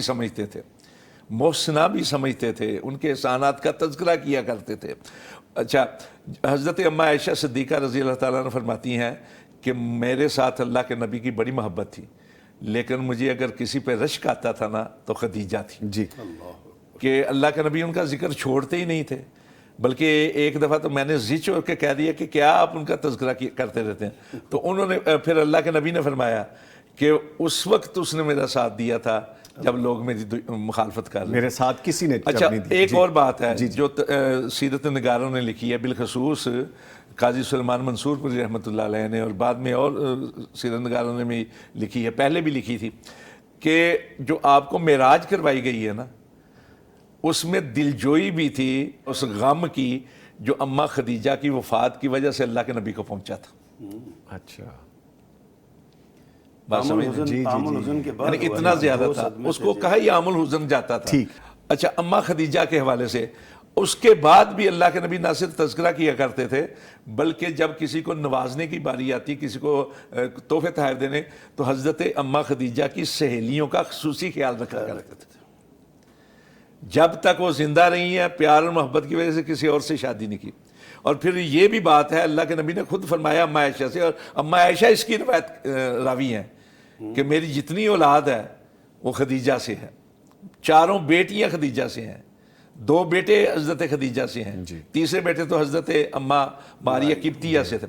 تو اتنی زیادہ محبت اور اتنا زیادہ پیار تھا اماں خدیجہ کے ساتھ. اس پہ مزید بھی گفتگو کرنے کو دل کر رہا ہے, لیکن چونکہ ایک وقفہ ہے تو دونوں معزز مہمان ہمارے ساتھ موجود ہیں اور ان کے بارے میں ہمیں میسیجز بھی آ رہے ہیں. جی اللہ تعالیٰ دونوں مہمانوں پہ اپنا فضل و کرم فرمائے جی, بڑا پسند کر رہے ہیں جی گفتگو کو. تھینک یو ویری مچ جی. ہمارے ایسی ویورز ہمیں دیکھتے رہیے, ایک چھوٹا سا وقفہ ہے, اس کے بعد دوبارہ حاضر ہو رہے ہیں, ہمارے ساتھ رہیے گا. گفتگو جاری ہے نبی مکرم صلی اللہ علیہ وآلہ وسلم کے معاملات کے حوالے سے. وہ گھر میں کس طرح سے اپنا رول ادا کیا کرتے تھے, کس طرح سے ہمیں وہاں سے انسپریشن ملتی ہے. معزز مہمان میرے ساتھ موجود ہیں, رانا محمد شفیق خان پسروری صاحب اور مولانا محمد ابرار ظہیر صاحب. ہم یہاں پہ تھے کہ ازواج مطہرات سے جو محبت تھی اور جو سب سے زیادہ محبت کیا کرتے تھے, اس کی ریزنز کیا تھیں.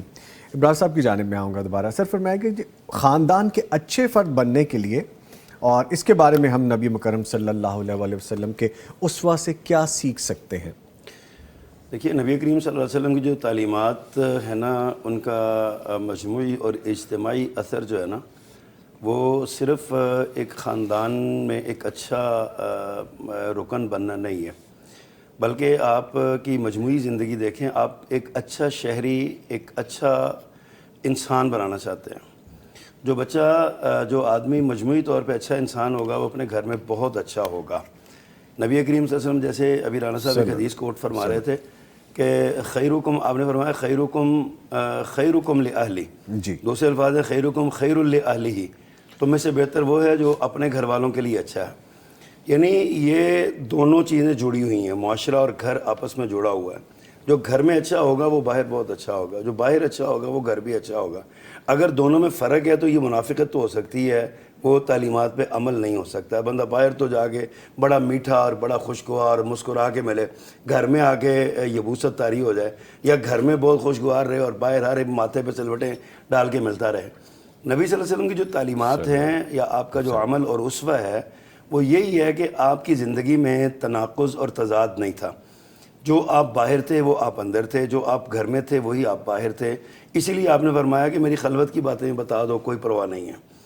دنیا میں کوئی ایک چیلنج یہ کہ بات کہہ نہیں سکتا کوئی کہ میری خلوت. ظاہر ہے انسان ہے, کمیاں کوتاہیاں سب میں ہوتی ہیں اور سارے معاملات ہوتے ہیں. نبی مکرم صلی اللہ علیہ وسلم کی سیرت, آپ کی تعلیمات اور آپ کا اسوہ, وہ ہمارے لیے اس حوالے سے مشعل راہ ہے کہ آپ گھر میں بہت اچھے تھے, بچوں کے ساتھ بہت اچھے تھے, مردوں کے ساتھ بہت اچھے تھے, بیویوں کے ساتھ بہت اچھے تھے. آپ گھر کے باہر نکلتے تھے تو اپنے اصحاب کے ساتھ بہت اچھے تھے, آنے والے مہمانوں کے ساتھ آپ بہت اچھے تھے. آپ کو گالی دینے والا جو ہے نا, وہ بھی آپ کے پاس آیا. میں پڑھ رہا تھا ایک دن نبی مکرم صلی اللہ علیہ وسلم کی وار ڈاکٹرائن, جنگی فلسفہ آپ کا کیا تھا. تو بڑی خوبصورت بات لکھی ہے کہ پیارے پیغمبر صلی اللہ علیہ وسلم کی جنگی فلسفہ یہ تھا کہ آپ دشمن کو مارتے نہیں تھے. دیکھیے کتنے لوگ آپ کی 23 سالہ نبوی زندگی میں 800 کے قریب لوگ شہید ہوئے ٹوٹل آپ کی زندگی میں. مارتے نہیں تھے آپ کا اب بھگاتے تھے. جب بھاگ کے تھک جاتے تھے آپ سینے سے لگا لیتے تھے. یہ میرے پیغمبر کا اخلاق تھا, آپ کا اچھا ہونا تھا. حضرت اکرمہ بن ابی جہل کی مثال دیکھیے, وہی تھا نا رضی اللہ تعالیٰ عنہ, فرمایا غلاف کعبہ سے چمٹا ہو میں نے تو مار ڈالنا. زوجہ محترمہ نے آگے عرض کی معافی دے دیں, فرمایا دے دی. وہ آیا تو آپ نے فرمایا کہ اس کے بارے میں اس کے باپ کا بھی ذکر نہ کرنا, اور فرمایا مرحبا بالراکب المہاجر, کیسے خوشگوار الفاظ کے ساتھ. اسی طرح آپ نے ہمارے لیے جو امت ہے آپ کی, ان کے لیے سبق دیا اپنے گھر میں. دیکھیے نبی مکرم صلی اللہ علیہ وسلم سیدہ عائشہ رضی اللہ عنہا کے ساتھ دوڑ لگاتے ہیں. اب ہمارے یہاں ایک کانسیپٹ بنا ہوا ہے, جو دین سے تعلق رکھنے والا ہے, مذہب سے تعلق رکھنے والا ہے, وہ نہ ہنس سکتا ہے, نہ مسکرا سکتا ہے, نہ اس کے دانت ظاہر ہونے چاہیے, وہ ہر وقت بس تسبیح. یعنی ادر ورڈز میں یہ کہہ لیا جائے کہ وہ اس نارمل زندگی سے کٹا ہوا ہے. جبکہ نبی مکرم صلی اللہ علیہ وسلم نے نارمل زندگی گزاری ہے. آپ نے سیدہ عائشہ رضی اللہ عنہ کے ساتھ سفر کیا, دوڑ لگائی, دوسری بار دوڑ لگائی تو فرمایا ایک بار حضرت عائشہ آگے نکل گئی, دوسری بار پیارے پیغمبر آگے, فرمایا تل کا بتل کا, صاحب برابر ہو گیا.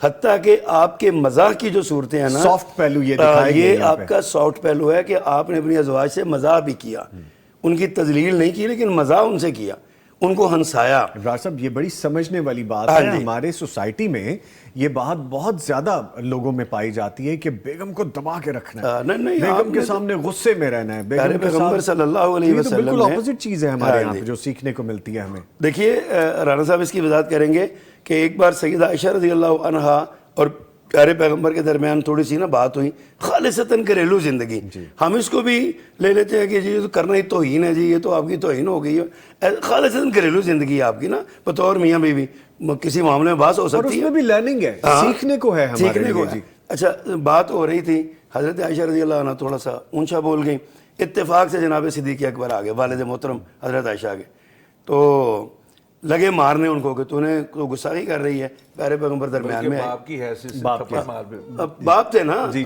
تو آگے بڑھے تو پیارے پیغمبر درمیان میں آ گئے، تو مسکرائے کہتے ہیں پھر سنا بچا رہے نا۔ ٹھیک تو یہ آپ کے اچھا ہونے کا ازواج کے ساتھ یا اپنے گھر والوں کے ساتھ یہ بہت بڑی تعلیم ہے، ایسی بہت سی مثالیں ہمارے پاس موجود ہیں۔ اچھا رانا صاحب مجھے پتا ہے آپ نے کچھ کہنا ہے اس میں ایڈ کرنا ہے، لیکن میں چاہوں گا ایک کوشچن میں اور بھی آپ کو تھرو کر دوں۔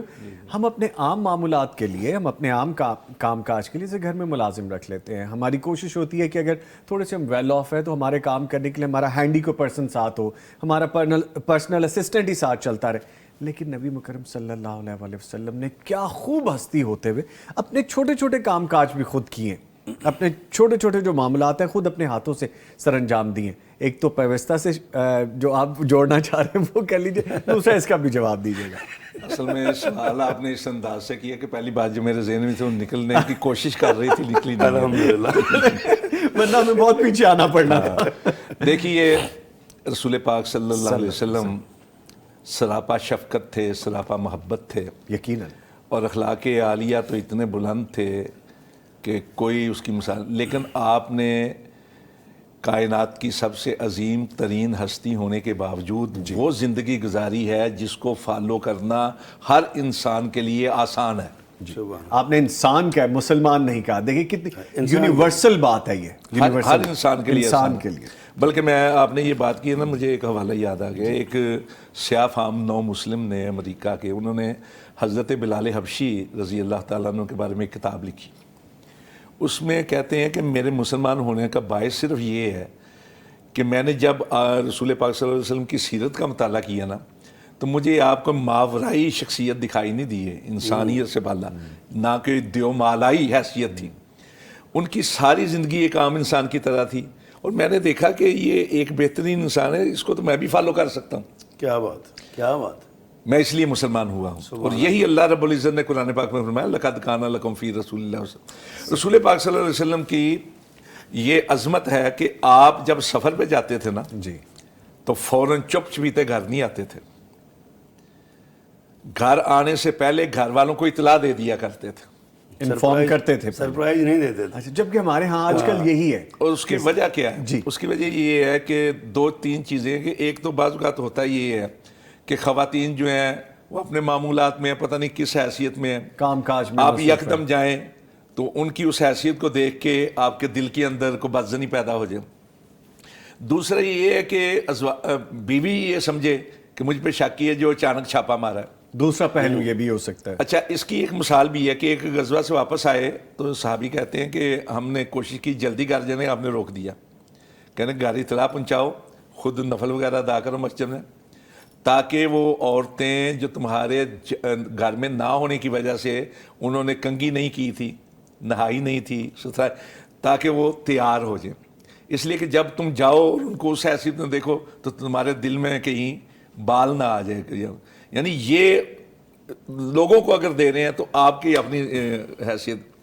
پھر رسول پاک صلی اللہ علیہ وسلم کا یہ تعلق تھا، تعلق خاطر، کہ اماں عائشہ صدیقہ رضی اللہ تعالیٰ عنہ کہتی ہیں کہ ایک بار مسجد کے اندر حبشہ سے تعلق رکھنے والے جو صحابی تھے نا، وہ آپس میں گتکا وغیرہ کھیل رہے تھے، تو میں نے پورا ان کے اپنا رسول پاک کے کندھے پہ سر رکھ کے ان کو دیکھا، یعنی پردہ بھی رہا، دیکھ بھی رہی ہوں۔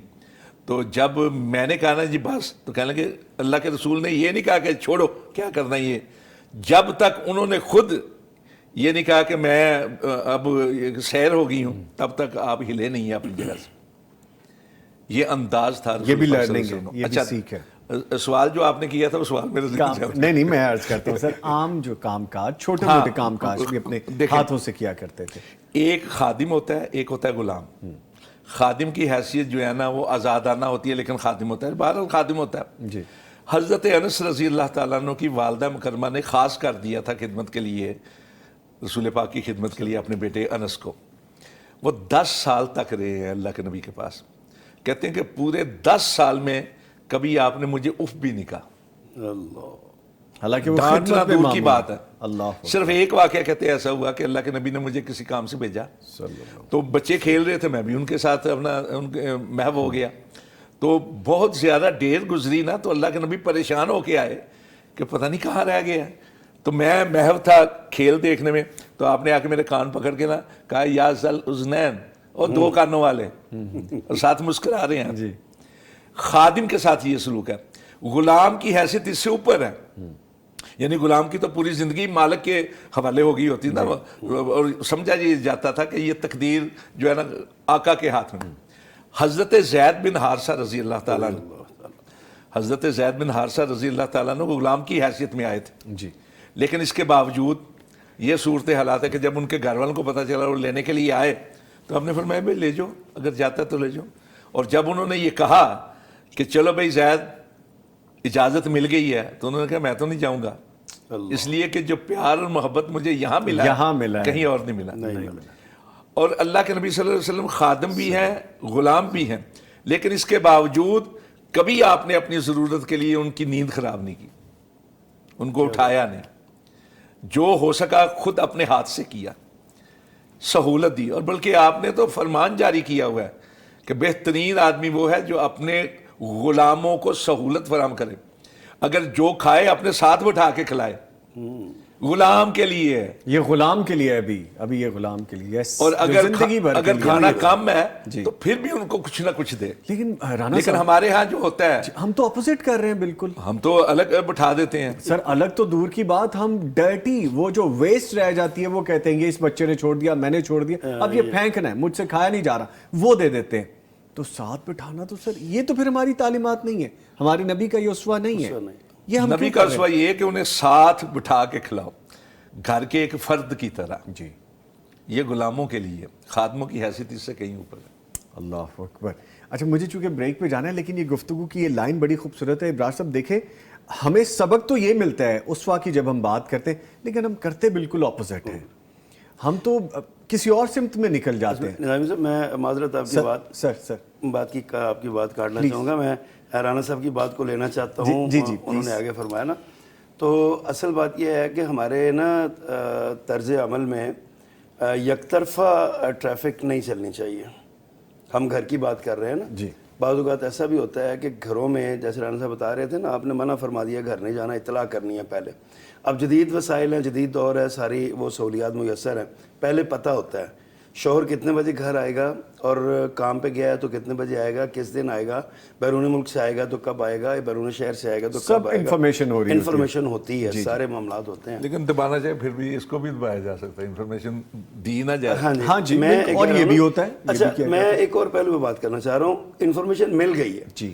اب جس طرح شوہر کو حکم ہے کہ وہ بیوی کو تیار ہونے کا موقع دے, وہ اپنے شوہر کا استقبال کرے, اس طرح بیویوں کے لیے بھی یہ ضروری ہے کہ وہ بھی اس بات کا خیال کریں کہ میرا شوہر آ رہا ہے, مجھے کہیں وہ کام والی ماسی کے روپ میں نہ دیکھے, سر پہ پٹی بندھی ہوئی ہے اور جناب کپڑے دھل رہے ہیں یا برتن دھل رہے ہیں.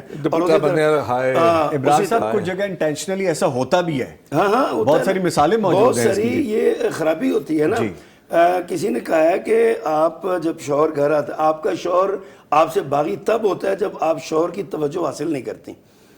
شوہر کی توجہ خود اگر عورت حاصل کرے, بیوی کی حیثیت میں حاصل کرے.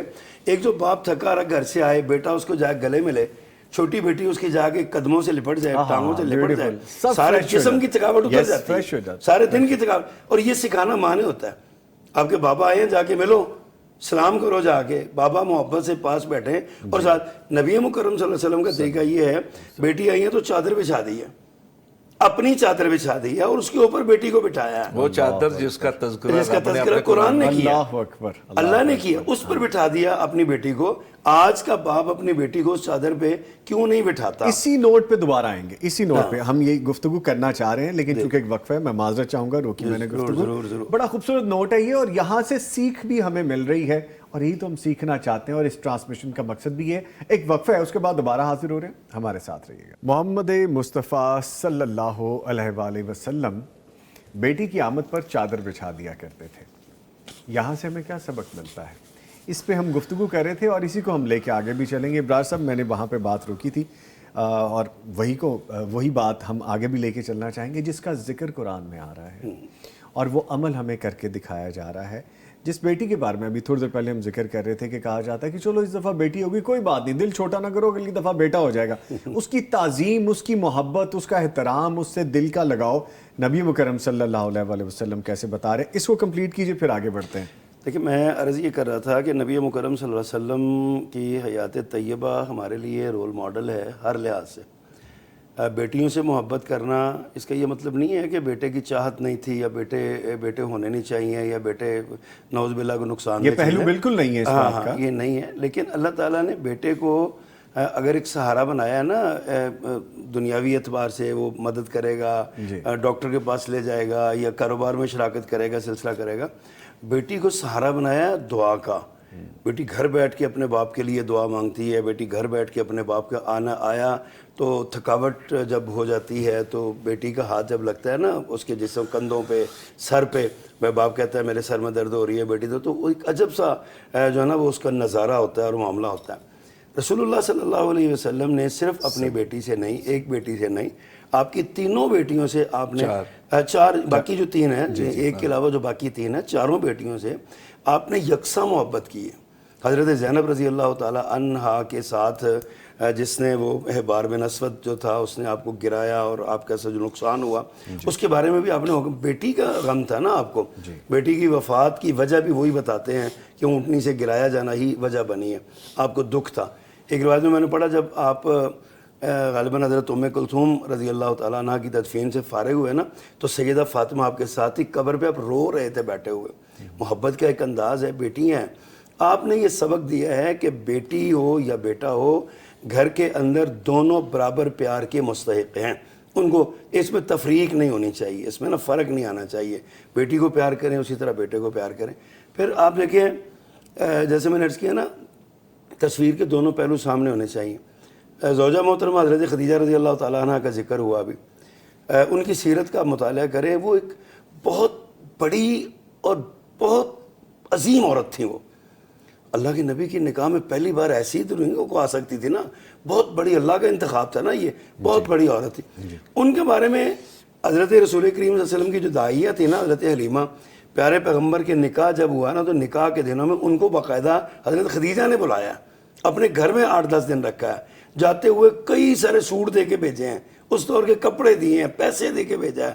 کس لیے کہ یہ ساس بنی ہے نا, ایک ساس کے روپ میں سامنے آتی ہے. رسپیکٹ کا وہ ایلیمنٹ, دیا ہے. جی بالکل. گھر میں عورت کو, بیوی کو بھی چاہیے کہ وہ شوہر کے جتنے رشتے ہیں ان کے ساتھ ان کے تقدس کا خیال کرے, اور شوہر کو بھی چاہیے کہ بیوی کے جتنے رشتے ہیں ان کے تقدس کا خیال کرے. یہ دونوں چیزیں, اور یہ دونوں پیارے پیغمبر کے اسوہ سے ملتی ہیں. آپ کی گھریلو زندگی کا ایک بڑا سنہرا باب ہے یہ, کہ آپ نے دونوں طرف سے ہمیں جو ہے نا یہ برابر کا پیغام دیا ہے کہ یہ ملنا چاہیے. ٹھیک. اچھا رانا صاحب, سیدہ عائشہ رضی اللہ تعالیٰ عنہ کا جو ہار سفر میں گم ہو جاتا ہے, وہاں پہ بھی ہمیں سیکھنے کو بہت ساری چیزیں ہیں کہ کس سمجھداری کا مظاہرہ کیا, کس طرح سے بردباری کا مظاہرہ کرتے ہوئے اس چیز کو حل کیا.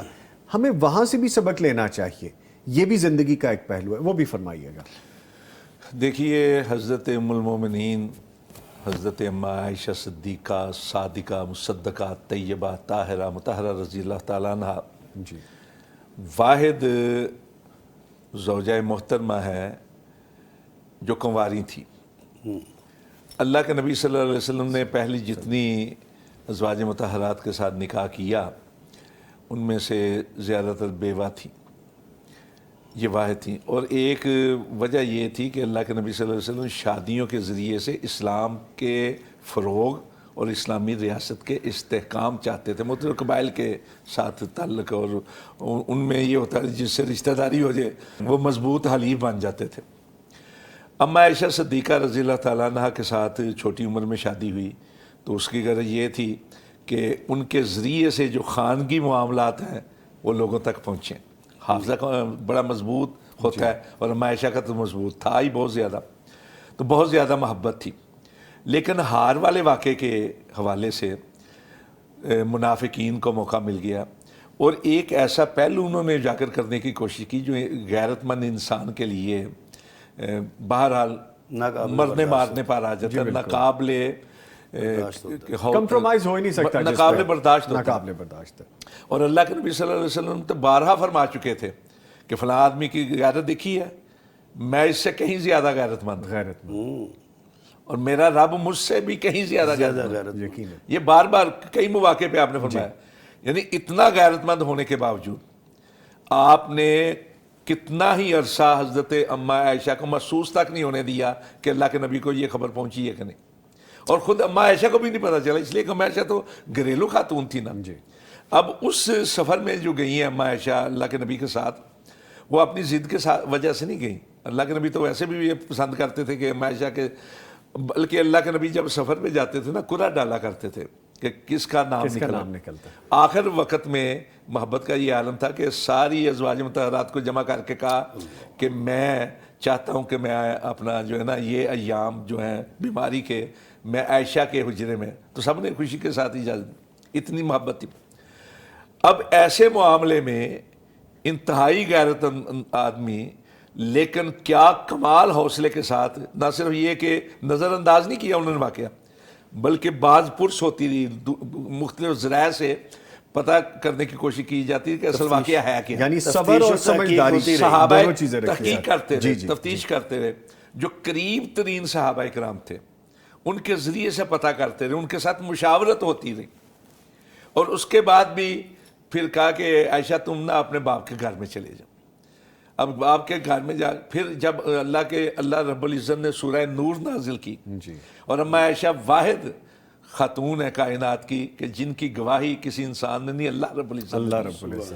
تو پھر جب گئے ہیں گھر میں تو پتہ چلا, تو وہاں پھر حضرت اما عائشہ کو بھی دلی صدمہ پہنچا, اور آپ نے فرمایا جب گئے نا لینے کہا کہ اللہ نے اگر گواہی دی ہے تو پھر میں جاؤں. یہ الفاظ ہیں.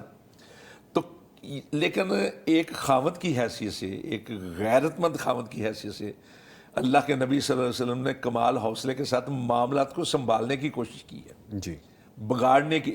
یعنی ہمارے لیے نمونہ ہے کہ ہم ذرا سی بات پہ طلاق کہنا شروع کر دیتے ہیں, مارنے پہ آ جاتے ہیں.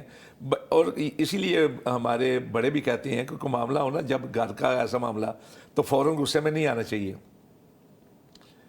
باہر نکل جانا چاہیے تاکہ تمہارا غصہ ٹھنڈا ہو اور تم ٹھنڈے دل کے ساتھ پورے بلکہ رانا صاحب ایسے معاملات میں تو مرڈر بھی ہو جایا کرتے ہیں, ہو جایا کرتے ہیں ہوتے. اچھا, اب اس معاملے میں نا ہمیں سیکھ بڑی زبردست ملتی ہے. ایک جیسے ہم بریک میں ذکر کر رہے تھے ابرار صاحب کہ دنیا ایسے سمجھتی ہے کہ جیسے دنیا سے کٹے ہوئے لوگ ہیں یہ جو دین کے ساتھ جڑے ہوئے, ان کا دنیا سے لینا دینا کچھ نہیں ہے, ان کے معاملات کچھ اور ہی معاملات. ایک ہی کلمے میں اللہ کے نبی نے کہہ دیا لا رہبانیت فی الاسلام, دنیا کو چھوڑنے کا تصور اسلام میں ہے ہی نہیں. تو یہ بڑا مکمل اور جامع سی بات ہے. تو یہ بھی ہمیں سمجھ لگتی ہے کہ اگر ایکسٹریم لیول کے کوئی واقعات ہو جاتے ہیں جیسے زندگی میں ہو جاتے ہیں, اور اگر میاں بیوی کے درمیان ایسی باتیں ہوتی تو صبر اور سمجھداری ضروری ہے. نہ کہ 3 کلمے جیسے بول دیا آپ نے, نہ کہ اس طرح کی جان سے مار دیا گیا جو کہ ہماری سوسائٹی میں ہو رہا ہے. یہ ہماری تعلیمات نہیں ہے, دین ہمیں کچھ اور یہ ساری سازش یہودیوں اور منافقین کی تھی تاکہ اس کے ذریعے سے اسلام کو بھی بدنام کیا جائے اور رسول پاک صلی اللہ علیہ وسلم کو دلی تکلیف پہنچائی جائے صلی اللہ علیہ وسلم. ٹھیک ہے. اچھا سر, اب چونکہ بات ہو رہی ہے ازواج مطہرات کے حوالے سے, تو فرمائیے گا کہ نبی مکرم صلی اللہ علیہ وسلم کس طرح عدل اور انصاف کیا کرتے تھے اپنی بیویوں میں, خاص طور پہ یہ چیز, یعنی کہ کوئی چیز کسی پہ غالب نہ آتی ہمیں نظر آتی ہے, لیکن محبت کا ایلیمنٹ جو ہے جیسا بھی رانا صاحب ذکر کر رہے تھے وہ ہمیں ایک علیحدہ نظر آتا ہے. فرمائیے گا. دیکھیے ابھی رانا صاحب ذکر کر رہے تھے نبی مکرم صلی اللہ علیہ وسلم کے, چونکہ آپ سے بڑا عادل انسانوں میں کوئی ہو نہیں سکتا, یقین آپ سب سے بڑے عادل تھے. عدل کے تمام تر تقاضے اور تمام تر پیمانے آپ پر فنش ہو جاتے ہیں. اب دیکھیے جب سفر پہ جاتے تھے تو آپ قرعہ اندازی کرتے تھے, یعنی قرعہ اندازی کا مطلب ہے بات اللہ پہ ڈال دی ہے. اللہ کی طرف سے جو نام اللہ آ کی گیا طرف سے جو بس نام وہی ہے۔ آ گیا وہ یہ آپ کا عدل تھا۔ گھر میں اگر کوئی چیز آپ نے ایک بیوی زوجہ محترمہ کو دی ہے تو وہ باقیوں کو بھی وہ چیز ملی ہے۔ دیکھیے ابھی آپ کی آخری زندگی کے آخری ایام کی بات ہو رہی ہے، آپ کا کام یہ تھا کہ آپ روزانہ اپنی ازواج کے گھر جاتے تھے، ڈیلی سب کے گھر جانا، 5-5 10-10 15-15 منٹ ہر گھر میں چکر لگاتے، اور پھر جہاں پہ رات رہنا ہوتا وہ آپ نے مقرر کیا ہوتا تھا، طے باری لگی ہوتی تھی، آپ اس دن نہ وہ باقی وقت وہاں پہ گزارتے۔ جب آپ بیمار ہوئے ہیں تو یہ آپ کے عدل کا تقاضا تھا، آپ نے باقی ازواج سے پوچھا ہے، اجازت دی ہے باقاعدہ، امام الانبیاء ہیں، سید الانس والجن ہیں، آپ کو اجازت کی کیا ضرورت ہے؟ لیکن آپ نے جب سبق دیا ہے نا عدل کا، تو سبق یہی ہے، آپ نے ازواج سے پوچھا جی میرا چاہتا ہے کہ میں عائشہ کے گھر رہوں، اگر آپ اجازت دیں تو۔ اب یہ ازواج مطہرات بھی آپ کی صحابیات بھی تھی نا، آپ کا کلمہ پڑا ہوا تھا، یہ تو آپ کے اشارے ابرو پہ جانے قربان کرنے والے لوگ تھے، یہ کیسے ہو سکتا تھا آپ کی خواہش کا احترام نہ کیا جائے؟ انہوں نے آپ کی خواہش کا احترام کیا، آپ کو اجازت دی، آپ اپنی ازواج سیدہ عائشہ رضی اللہ عنہ کے گھر میں آپ نے بقیہ دن اپنی زندگی کے آپ نے پورے فرمائے۔ اب عدل یہاں سے بھی ملتا ہے۔ پھر آپ نے ایک بڑا دلچسپ سا ایک واقعہ آپ کی سیرت سے ملتا ہے، آپ کا حکم ہے کہ دائیں طرف سے شروع کیا جائے، جب بھی کوئی چیز تقسیم کرنی ہے نا دائیں طرف سے شروع کریں۔ سیرت نگار نے لکھا ہے کہ اتفاق سے ایک دن ایسا ہوا کہ آپ کے دائیں ہاتھ ایک بچہ بیٹھا ہوا تھا، بائیں ہاتھ ابوبکر صدیق بیٹھے ہوئے تھے رضی اللہ تعالیٰ۔ اب آپ کی خواہش تھی کہ میں ان کو وہ پہلے دوں، لیکن آپ کا عدل کا دیکھیے، گھریلو گھر ہی نہیں باہر بھی، آپ نے اس بیٹے سے پوچھا، اجازت لی کہ میں یہ جو چیز دینے لگا ہوں ابوبکر کو دے دوں، بائیں ہاتھ بیٹھے ہوئے ہیں؟ اس نے کہا نہیں جی میرا حق ہے، میں تو نہیں دیتا۔ اللہ میں تو سعادت تھی نا اس کے لیے بھی، یہ اس سے یہی پتہ چلتا ہے کہ نبی مکرم اللہ کے نبی آپ کے ہاتھ سے مجھے مل رہے ہیں، میری برکت ہے، میں کیوں اپنا حق کسی کو دوں؟ اس سے یہ بھی پتہ چلتا ہے کہ آپ باہر بھی دوستوں کے ساتھ اپنے صاحب کے بے تکلف ہوتے تھے، کوئی بے تکلف بھی تھے، عدل بھی تھا۔ آپ نے اس بچے سے پوچھا، وہ نہیں مانا، آپ نے چاہتے ہوئے بھی ابوبکر صدیق کو نہیں دیا رضی اللہ تعالیٰ نے، یہ آپ کا عدل تھا۔ گھر میں بھی آپ کا یہی، اسی لیے آپ نے فرمایا کہ 2 سے زیادہ بیویاں رکھنے والا اگر عدل نہیں نہ کرے گا تو اس کا ایک حصہ مفلوج ہو جائے گا قیامت کے دن، فالج زیادہ اٹھایا جائے گا۔ وہ یہ آپ کی تعلیم تھی۔ اگر آپ کی تعلیم یہ ہے تو آپ کا عمل بھی اس کے عین مطابق ہے، آپ نے عدل کیا، عدل کر کے دکھایا، اور دنیا کے لیے آپ نمونہ بنے۔ کسی ایک بیوی کو آپ سے کسی ایک روایت میں بھی یہ بات نہیں ہے کہ کسی ایک زوجہ محترمہ نے کبھی اس بات کا شکوہ کیا ہو آپ نے اس کو زیادہ وقت دیا ہے، مجھے نہیں دیا، آج میرے پاس آپ نے آنا تھا آپ آئے نہیں ہیں، ہمارے گھر میں تشریف نہیں لائے، مجھے تھوڑا ٹائم دیا ہے۔ کوئی شکوہ ایسا نہیں ہے پیارے پیغمبر کی زندگی کا صلی اللہ علیہ وسلم۔ یہ آپ کی یہ عدل ہے آپ کا، اور آپ نے گھر میں کر کے دکھایا، کھانے پینے میں، پہننے میں، ساتھ سفر کرنے میں، لے جانے میں، اور جتنے بھی معاملات ہیں نا ان میں آپ نے عدل کیا، کر کے دکھایا، اور عدل کی تعلیم سارے معاملات ہیں۔ اچھا آپ کے سوال سے پہلے نا ایک بڑی اپنا بات ذہن میں ابھی آئی ہے کہ اللہ کے نبی صلی اللہ علیہ وسلم نے جو باریاں باندھی ہوئی تھیں ان کے بالعکس جو کہا نا کہ مجھے اجازت دو یا کیا مشورہ کہ میں، وہ اس لیے بھی تھا، ایک تو ہے حضرت عائشہ سے محبت، دوسرا اس لیے بھی کہ بیماری کی کیفیت میں آدمی کو ضرورت ہوتی ہے آرام کرنے کی،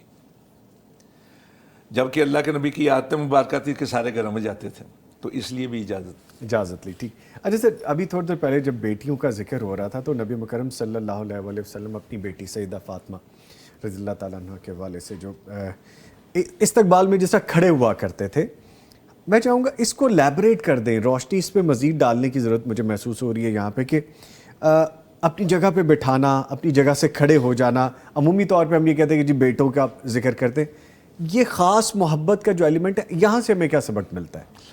اللہ کے نبی صلی اللہ علیہ وسلم آگے بڑھ کے استقبال کیا کرتے تھے، بعض روایات میں آپ کی پیشانی پہ بوسہ بھی دیتے تھے، آپ کو ساتھ لا کر اپنے پہلو میں بٹھا لیتے تھے اپنے مسند پہ۔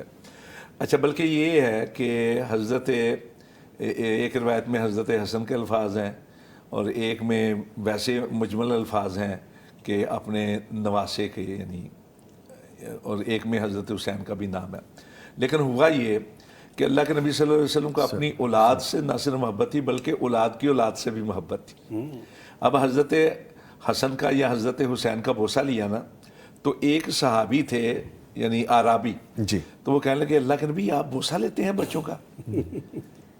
میرے تو 10 بیٹے ہیں یا 11 بیٹے ہیں, میں نے تو کبھی بوسہ نہیں لیا. تو آپ نے کہا کہ یہ رحم کی کیفیت ہے, من لا یرحم لا یرحم, جس کے دل میں رحم نہیں نا اس پر رحم نہیں کیا جاتا.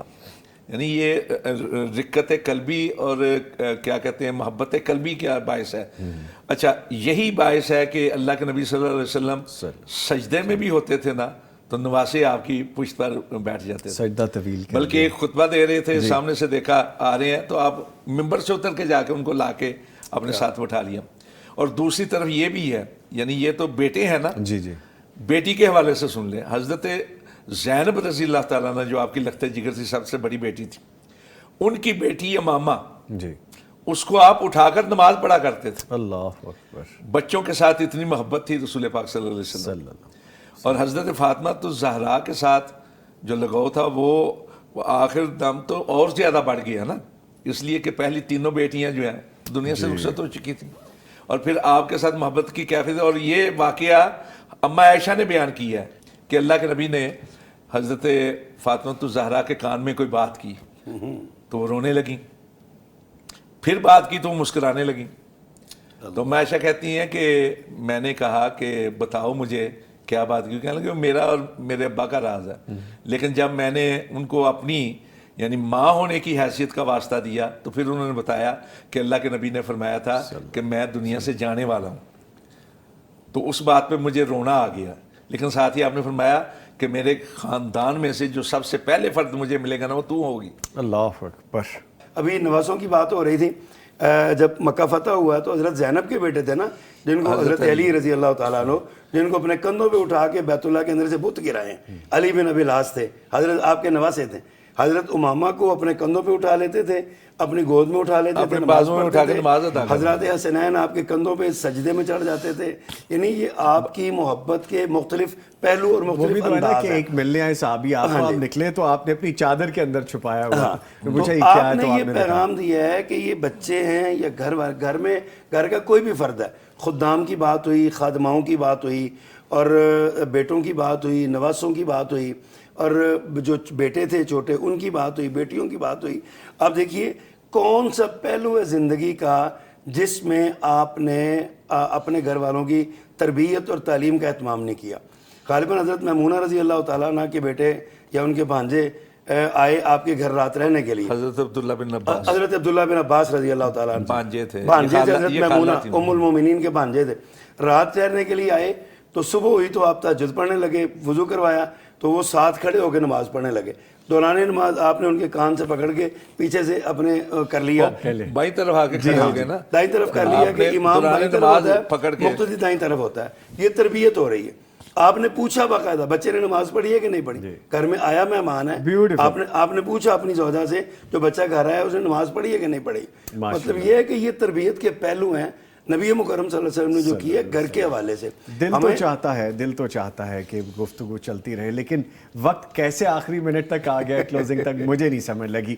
میرا دل چاہتا تھا کہ میں آپ سے مزید سیکھ اصل میں نظامی صاحب جب پیارے پیغمبر کی بات ہو نا تو وقت گزر جاتا ہے تھما ہوا, یقیناً زندگی گزر جاتی ہے بلکہ تبھی. بہت شکریہ جی. میں اپنے معزز مہمانوں کا شکریہ ادا کروں گا. ہمارے ساتھ موجود رہے مولانا محمد ابرار ظہیر صاحب. سر آپ کے آنے کا بہت شکریہ. آپ کا بھی شکریہ جی, آپ نے یاد کیا. جی اچھا لگتا ہے آپ تشریف لاتے ہیں. ان کے ساتھ موجود رہے رانا محمد شفیق خان پسوری صاحب. سر آپ کے بھی آنے کا شکریہ. آپ حقیقت میں ہمارے لیے آپ استاد ہیں. اللہ آپ کو خوش رکھے. ہم بھی آپ سے بہت کچھ سیکھتے ہیں. جزاک اللہ sir. Thank you very much. نہیں جی, وہ جو جملہ کہا نا ابھی ابرار صاحب نے کہ پہلوؤں سے زندگی کا کوئی ایسا حصہ نہیں ہے نبی مکرم صلی اللہ علیہ وسلم کی زندگی میں کہ ہم اپنی زندگی کے کسی پہلو میں وہاں سے رہنمائی نہ لے سکیں. یہ سب کچھ ہمیں وہاں سے ملتا ہے. ٹرانسمیشن جاری رہے گی, ٹرانسمیشنز بھی ہوتی رہیں گی, ایسے بہت سے پروگرام ہوتے رہیں گے, ذکر ہوتا رہے گا, لیکن پھر بھی کم رہے گا. اس کے ساتھ ہی نوید نظامی اور پوری ٹیم کو اجازت دیجیے. کل پھر ملاقات ہوگی. تب تک کے لیے اللہ حافظ.